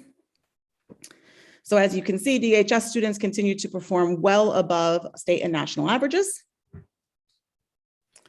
And we will move on to advanced placement. So AP exams are given in May of each year near the end of the AP courses. They are designed to assess mastery of content in a subject-specific college level curriculum. The scores are reported on a 1 to 5 scale, with a 3 being considered qualified to receive college credit.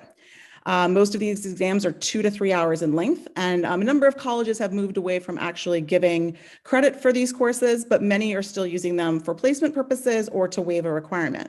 And the great news is recently the state of Connecticut, anybody who's attending a Connecticut State University and earns a 3 will receive college credit. They've adopted that policy at the state level. Next slide, please.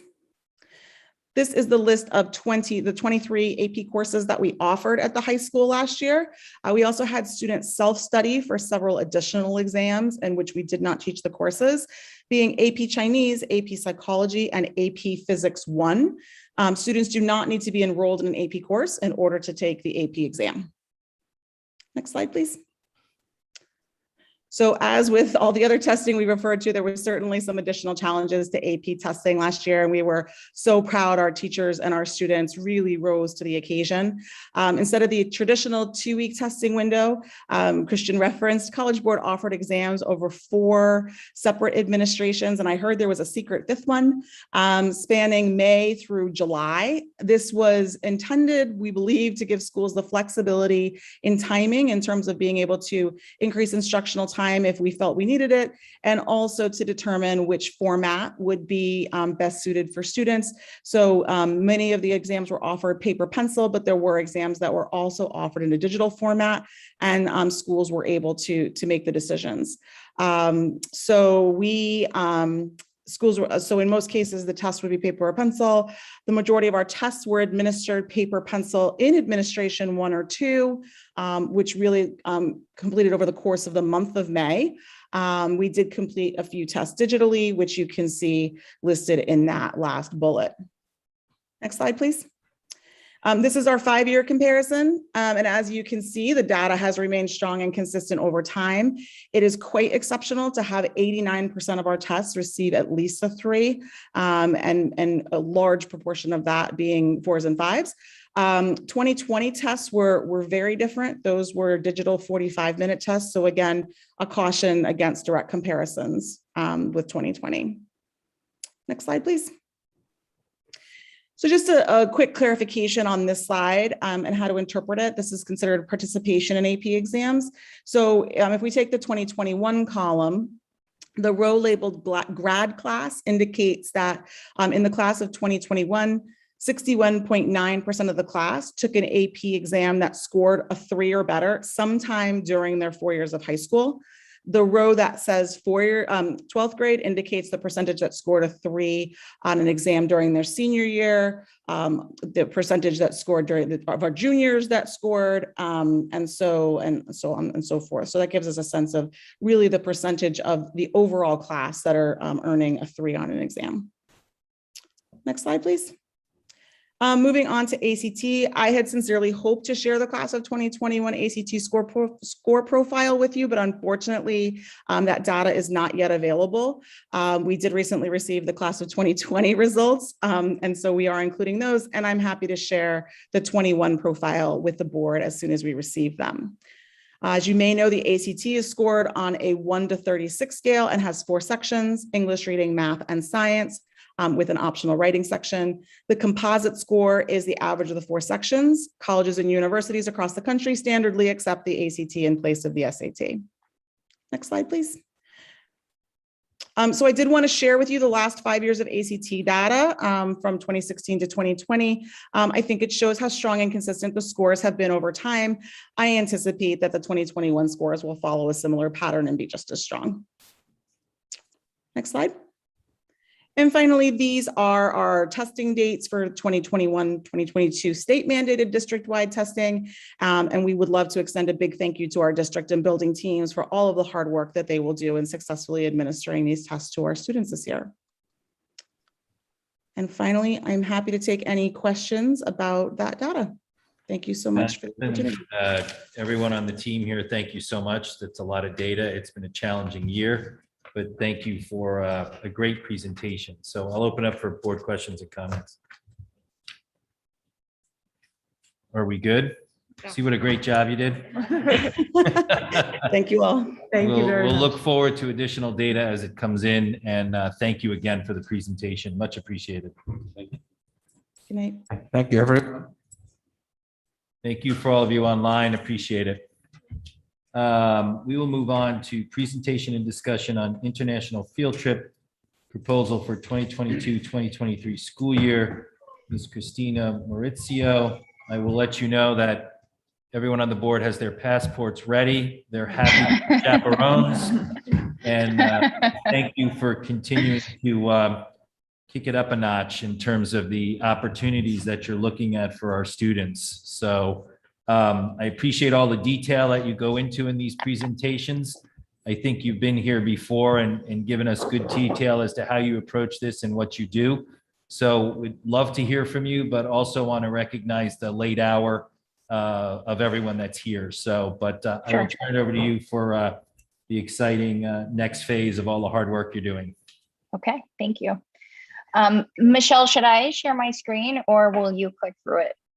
We can do both. Okay, let me just share my screen here. 1 second.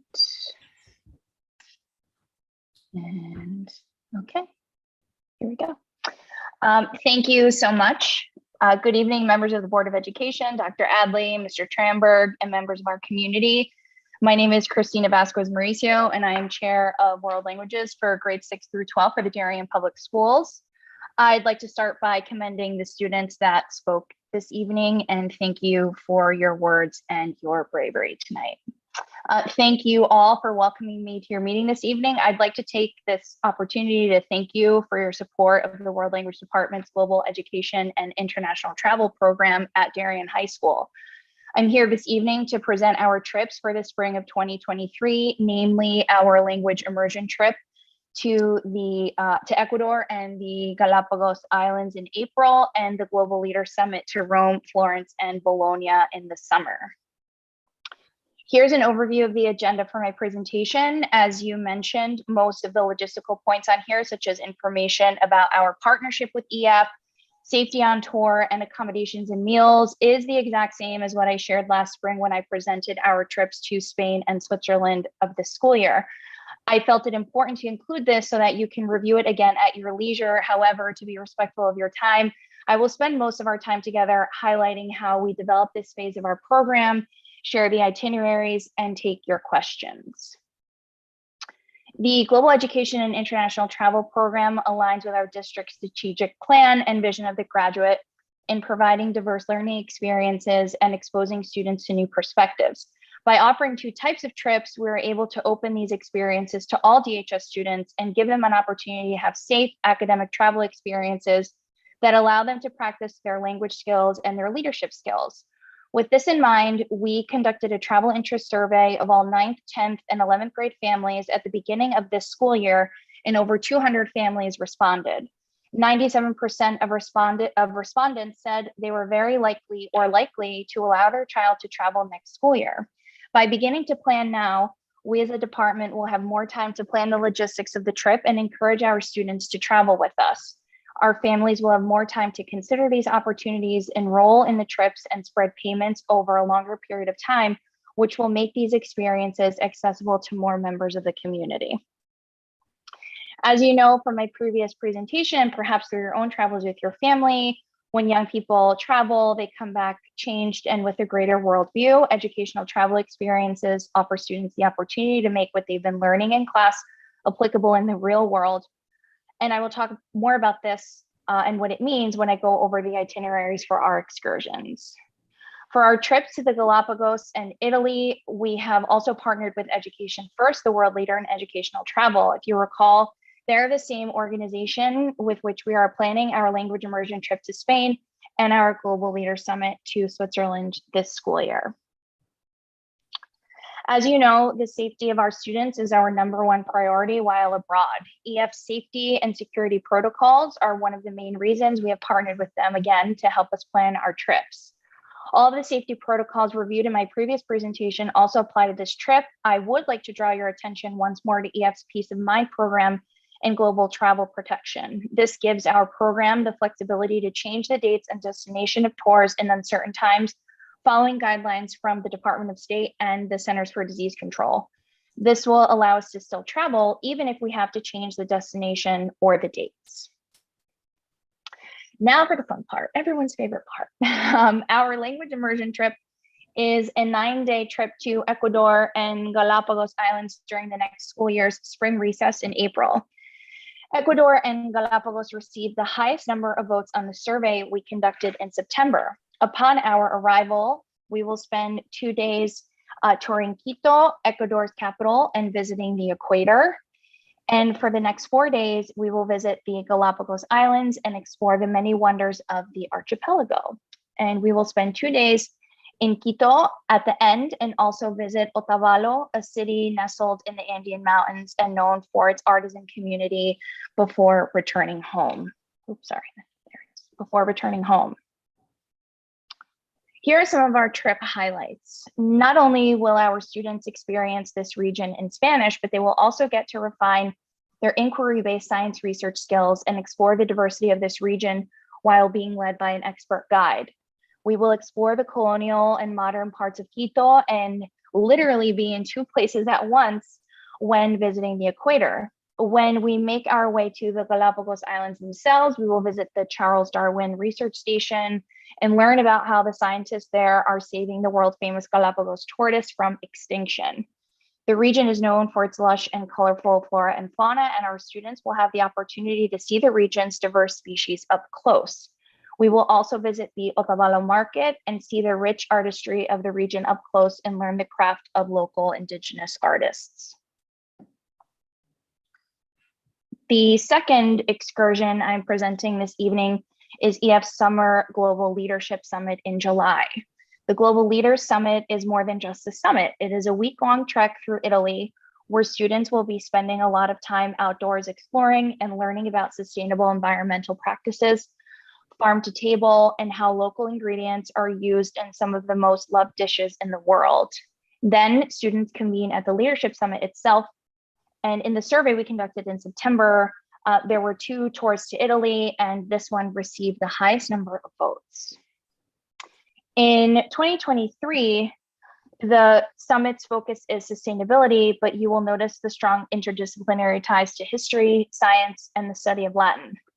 DHS students will have the opportunity to travel through northern Italy, exploring food sustainability practices before eventually arriving in Berlin, where they will present their findings. After an overnight flight to Rome, we will spend 4 days in the Eternal City and in the Vatican, and then move on to Florence, Bologna, and Milan before eventually arriving in Berlin to attend the Leader Summit. And at the summit, students will meet up with other students their age that have been traveling through other parts of the world on their own research trips and present their findings. There will be many keynote speakers who are world leaders in the sustainability space that students will have the opportunity to meet and network with as well. Some of the highlights we will see on our trip through northern Italy, aside from eating delicious food, we will take an in-depth guided tour of Rome's monuments and a walking tour of the Vatican City, which will include a privately guided tour of the Sistine Chapel. While in Florence, in addition to visiting the city highlights, we will take a traditional Tuscan cooking class and tour the Florentine markets. We will then move on to the beautiful city of Bologna and visit the university, the oldest institution of higher learning in the world, and tour the rest of the Emilia-Romagna region to learn about their sustainable agriculture practices and, of course, visit the Fico Italy World, which, if you've ever been to the Italy near the Flatiron in Manhattan, this one is about 10 times bigger, better, and has an expositional focus that highlights how Italy is preserving its culinary history while also leading the way in combating world hunger through sustainability. Accommodations and meals. The accommodations and meal arrangements that I presented at our previous meeting are the same for our time in Ecuador and Italy. All of our hotel accommodations are centrally located in the cities we will be visiting and in safe areas. They all meet EF's very high standards for safety, quality, and cleanliness. And each hotel is at least 3 stars, and each room has an ensuite bathroom and free Wi-Fi for guests.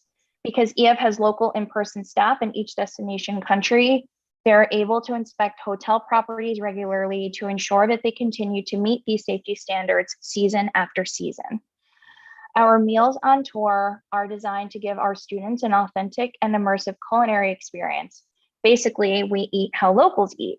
And in Italy, I don't mind that. The price of the trip also includes all breakfast and dinners. And while we do encourage students to partake in local cuisine, we will of course accommodate any dietary restrictions or individual dietary needs.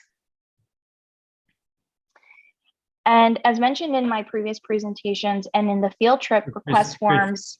Christina, I don't want to interrupt a great presentation. I think we have seen a lot of this. This is the last slide. Yep, thank you. And yep, this is I the know last one. Our board members have done their homework and reading through the package. So is there anything you wanted to highlight here? And then we'll move to some questions, but Questions. thank you for a great presentation as always. Yeah, thank you.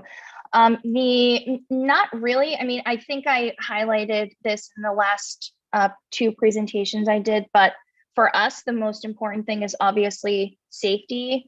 And we have an EF tour director that is actually with us 24/7.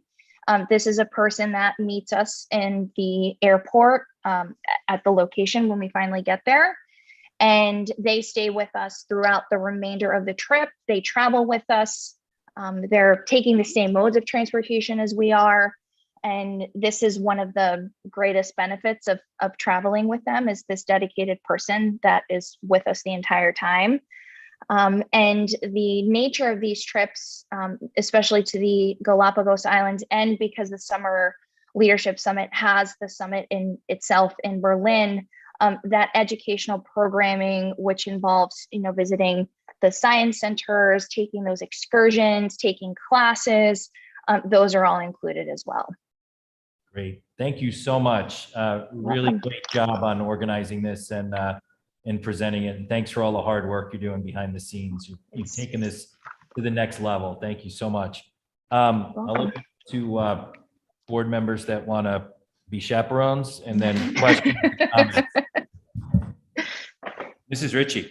I will definitely be a chaperone. I just wanted to thank you, Christina. I thank you for expanding our children's classroom beyond the borders of Darien. It's very important for our learners to realize that there was a world beyond our borders, and bringing them to these interesting and different communities and worlds is very important to that. So I thank you, and thank you for all the work that you put into the presentation. Welcome. Thank you. Thank you, Mrs. Ritchie. Any other board comments or questions? Terrific. Well, thank you so much. Again, just appreciate the detail and all that you're doing for this program. Thank you, Christina. Thank you, Dr. Adley. Thank you all. I mean, to state the obvious, these are phenomenal programs and just absolutely in line with the district mission and vision and all the discussion we had tonight, actually. Great. Mrs. McCammon. Do they want to vote to go on the trip? It's not on action. Yeah, it's not action. I did not have it on, but Presentation and discussion. Alan wanted to vote. Do you want to? That's okay. But that does, I mean, it can go through the normal process. It can come back again. That's fine. Yeah, that's fine. I Thank don't see you. any need to vote. All right, good. Thank you again. Thanks, Mrs. McCown. We'll move along to discussion and possible action on the 2022-2023 federal consolidated grants. Mr. Tranberg and Mr. Rudel. Good evening again, everyone. There is a brief memo in the packet that provides an overview of the consolidated federal grant allocations for titles 1, 2, 3, and 4. These funds are based on the census poverty data estimates each year. Titles 1, 2, 3, and 4 are being used similarly as they have been in the past. The only piece of note that is a bit different is in Title 4. There's some funds earmarked to support the implementation of any support we might need with the gifted education program review and potential consulting services to support moving that work forward. But other than that, you're seeing similar items that have been in the grant. There's a staffing interventionist that is tied to Title 1. Title 2 is professional development. Also, some of our TC partnership is in there, and Title 3 is related to supporting our English learners.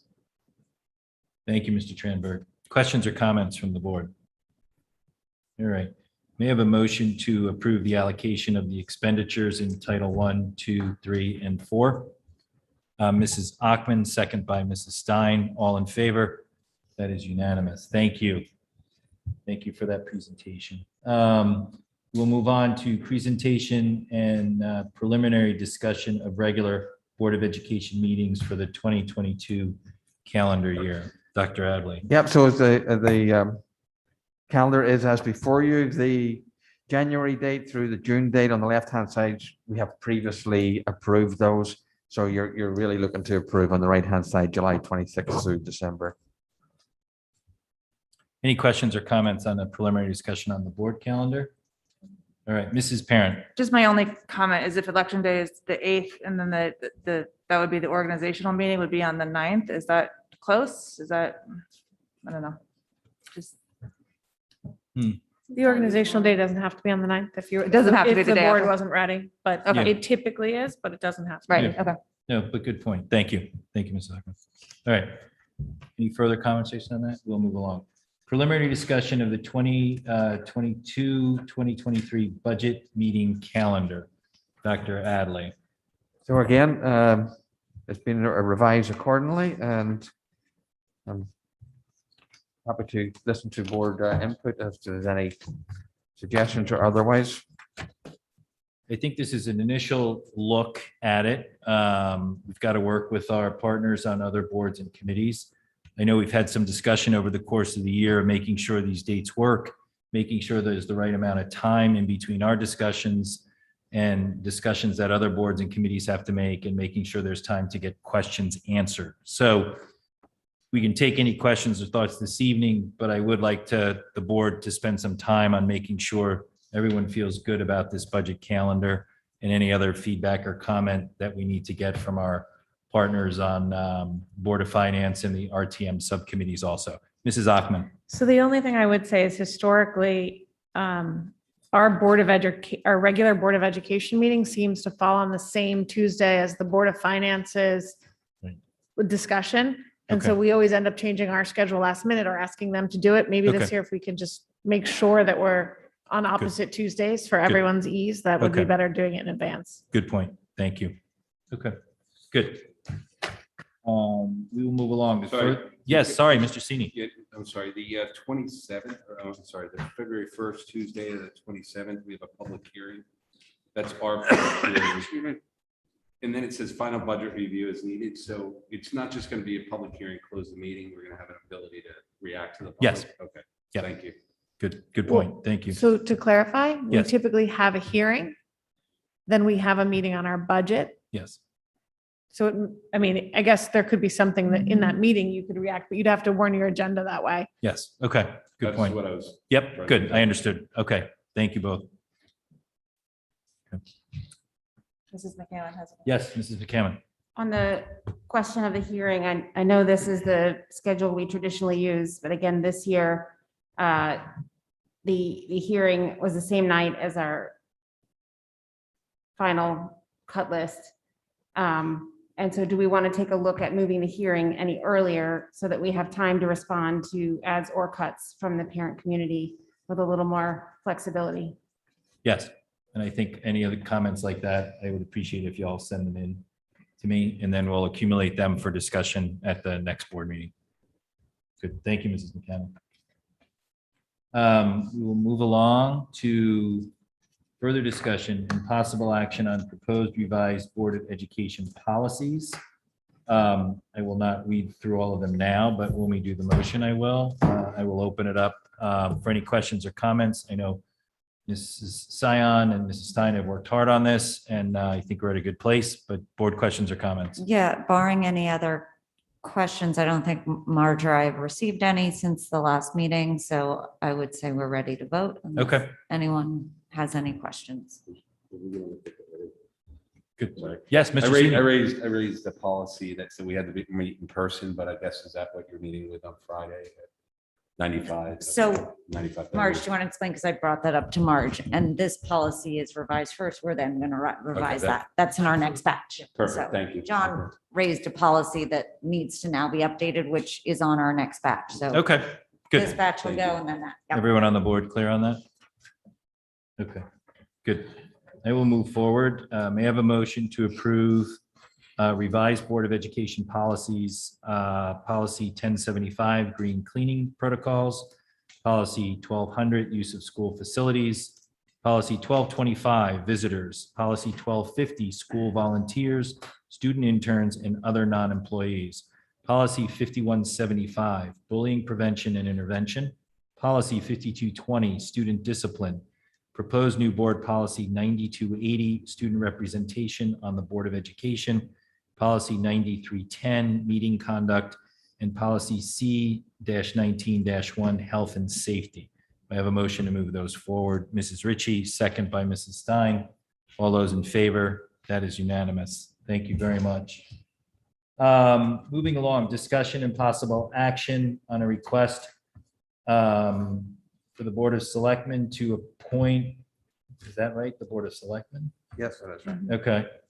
Possible action on a request for the Board of Selectmen to appoint the Board of Education, okay, to serve as building committee for the Royal School roof replacement.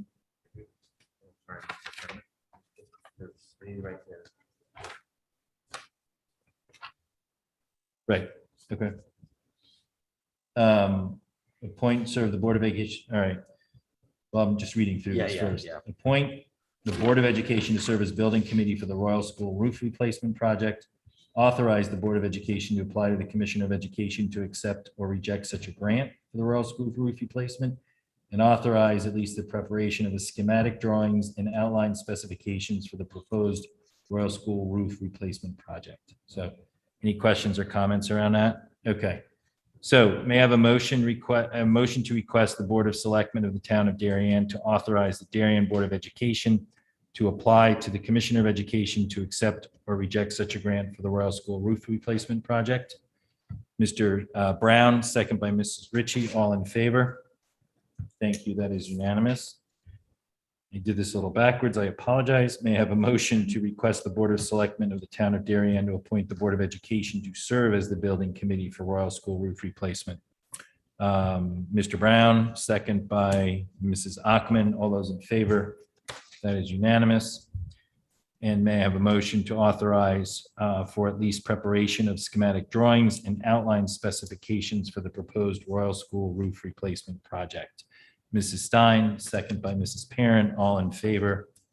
Good, thank you very much. Dr. Adley, adjustment to the 2021-2022 calendar for the Hindley School makeup days.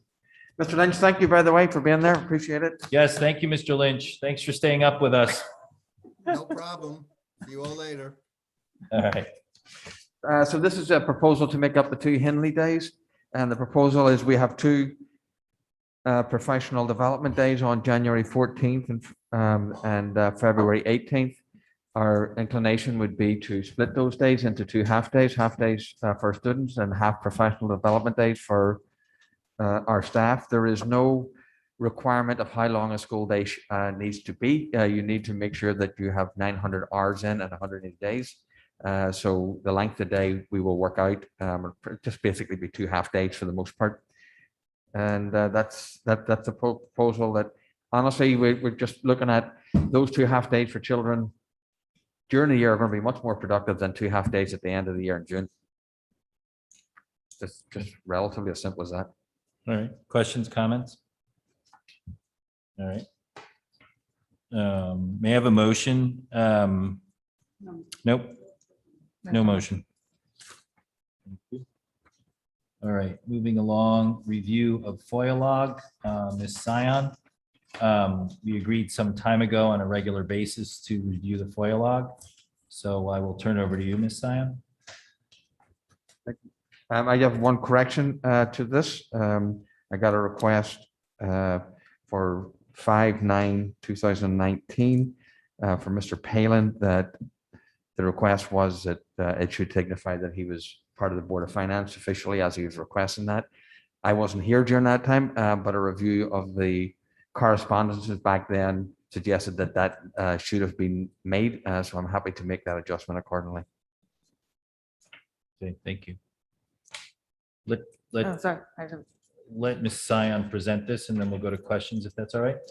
Good, thank you, Mrs. Parent. I mean, I don't have really much to say, except that from the time that we started this, what you can see over the past year or so is more what you would expect in the ordinary course of business. Okay. Yes. And also at some point, maybe at the end of the discussion, I'd like to get the feel from the board because it talks about an annual review of this. And moving forward, would you like an annual review of where we sort of left off this time, as opposed to the, going the whole way back? The practice, I wasn't sure of what we've been doing, to be honest with you, and we haven't done an annual review since I've been here, given COVID and I whatnot. think But if we review it annually, then the next year it should be from that Right. point that forward. seems like people would. Sorry about that. All right, Mrs. Parent, thank you. I was just going to clarify, and this happens to me all the time, that I am not the parent that says parent. I had a couple of people saying that you requested a lot. And so just to clarify, I did not request any for Good point. Thanks for clarifying that. A parent, parent. not Sarah parent. Good point. All right. Thank you. Further discussion on the Board of Ed Curriculum Committee, Mr. Tranberg. I think Dr. Adley and I touched base real quickly. I think what we need to do is clarify what the board decided on during our conversation around curriculum. As some of the things I heard this evening in public comment, I want to make sure people fully understand that after a lot of discussion and a lot of good feedback and comments from the public, the board decided and voted on forming a curriculum committee, which is a subcommittee of the Board of Ed. And on that committee are Board of Ed members. So that is what was decided on, and that's what we're moving forward with at this point in time.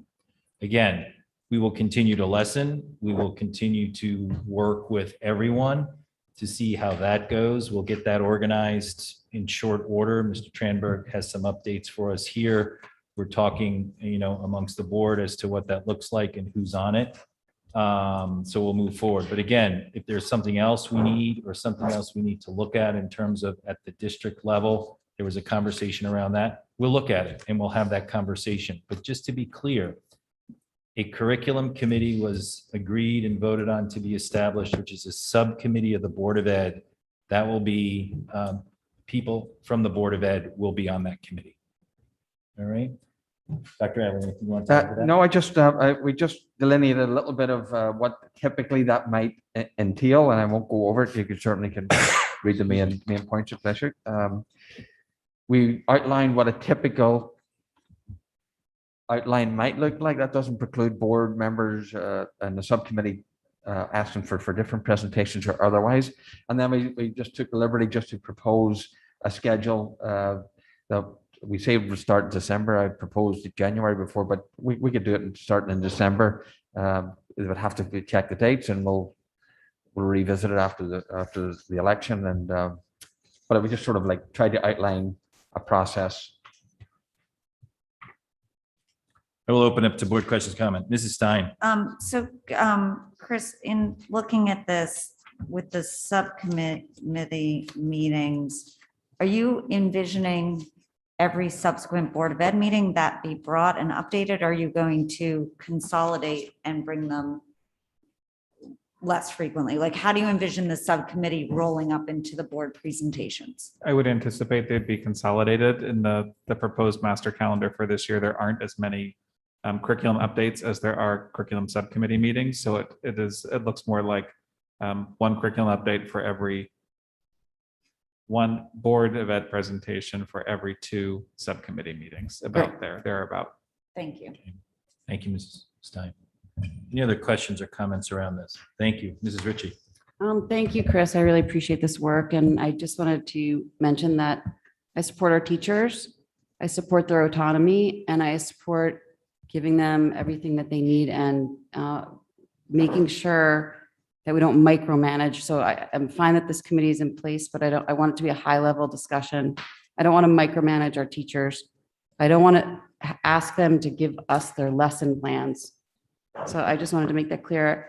At this point, I'd like to see how diversity, equity, inclusion is being tied into our curriculum. And I don't know if that's happening at this curriculum committee level. I think it should. I denounce all acts of hatred and words of hatred. And I think we have a lot of work to do in this community. And I think it doesn't have any place in our community. It doesn't have any place in our schools, and it doesn't have any place in our world. So this is important work. I hope this curriculum committee has diversity, equity, and inclusion as part of it.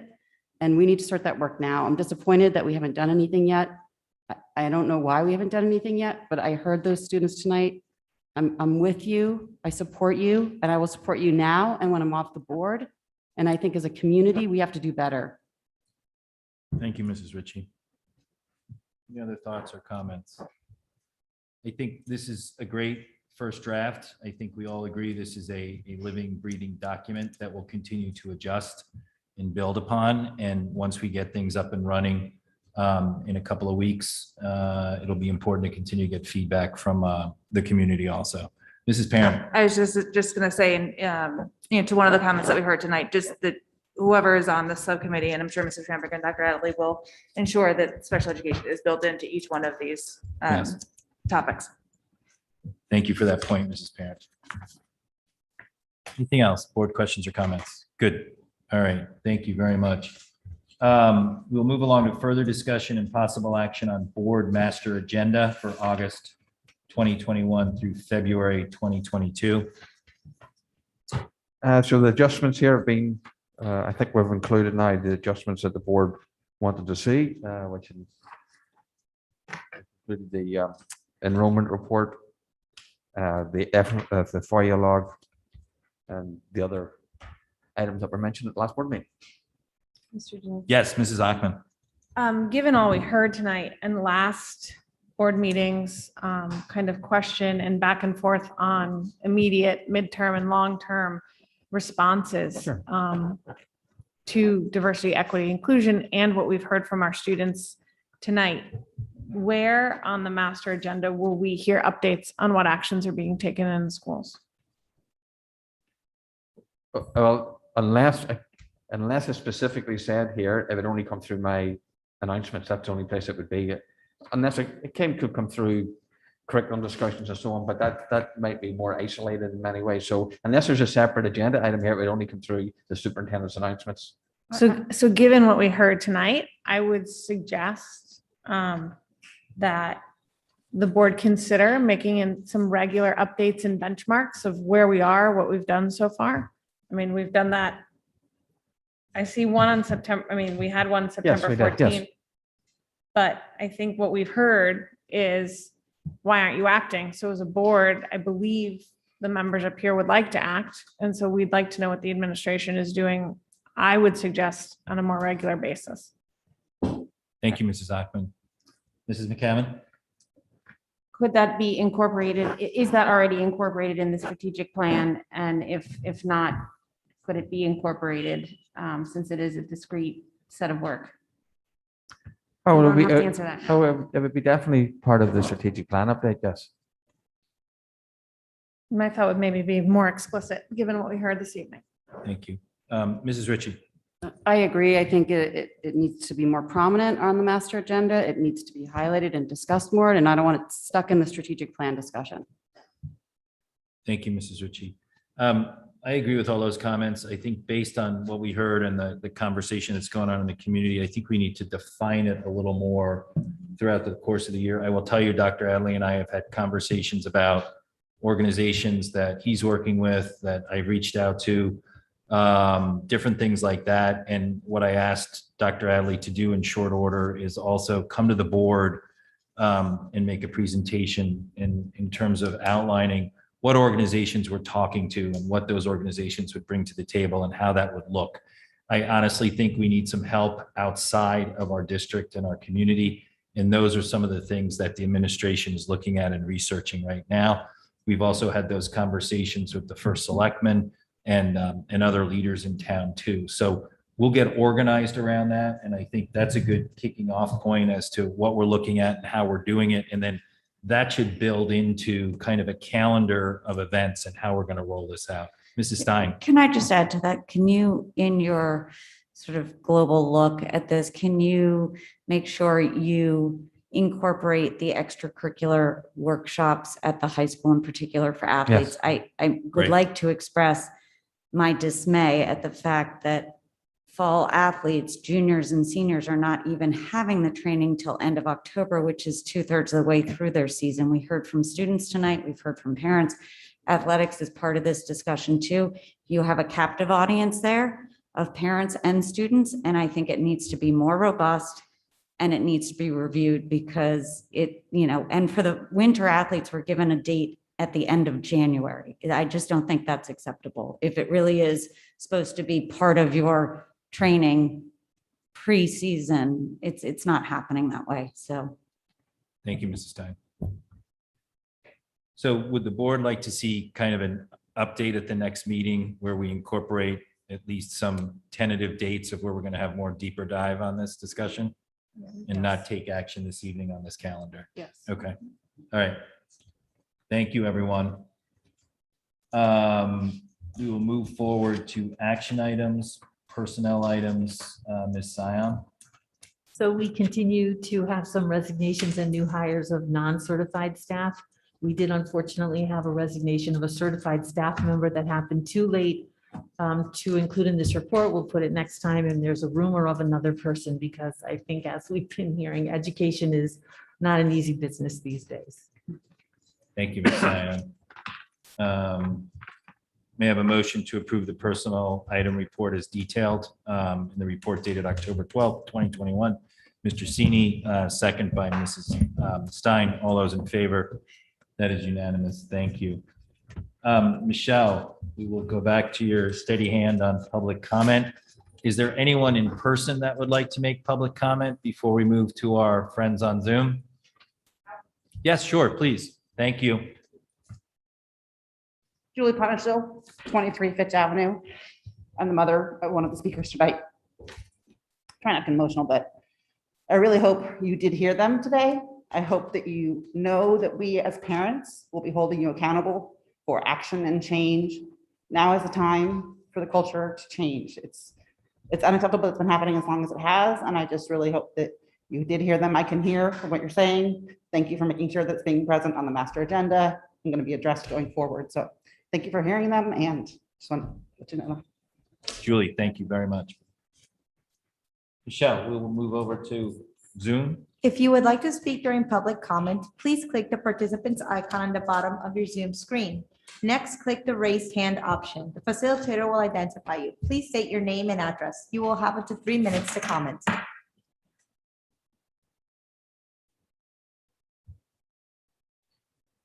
we have anyone on Zoom that would like to make public comment? There are no raised hands at this time. Okay, thank you, Michelle. Thank you, everyone in person. Thank you to the students and some of the alumni. Thank you to everyone on Zoom. Again, we're listening. We heard a lot this evening. Thanks for the dialogue. Thanks for the conversation from a public perspective and also from the board table too. Appreciate it. Thank you and have a good evening. Motion to adjourn. Mrs. Stein, second by Mr. Sini. All those in favor? That's unanimous.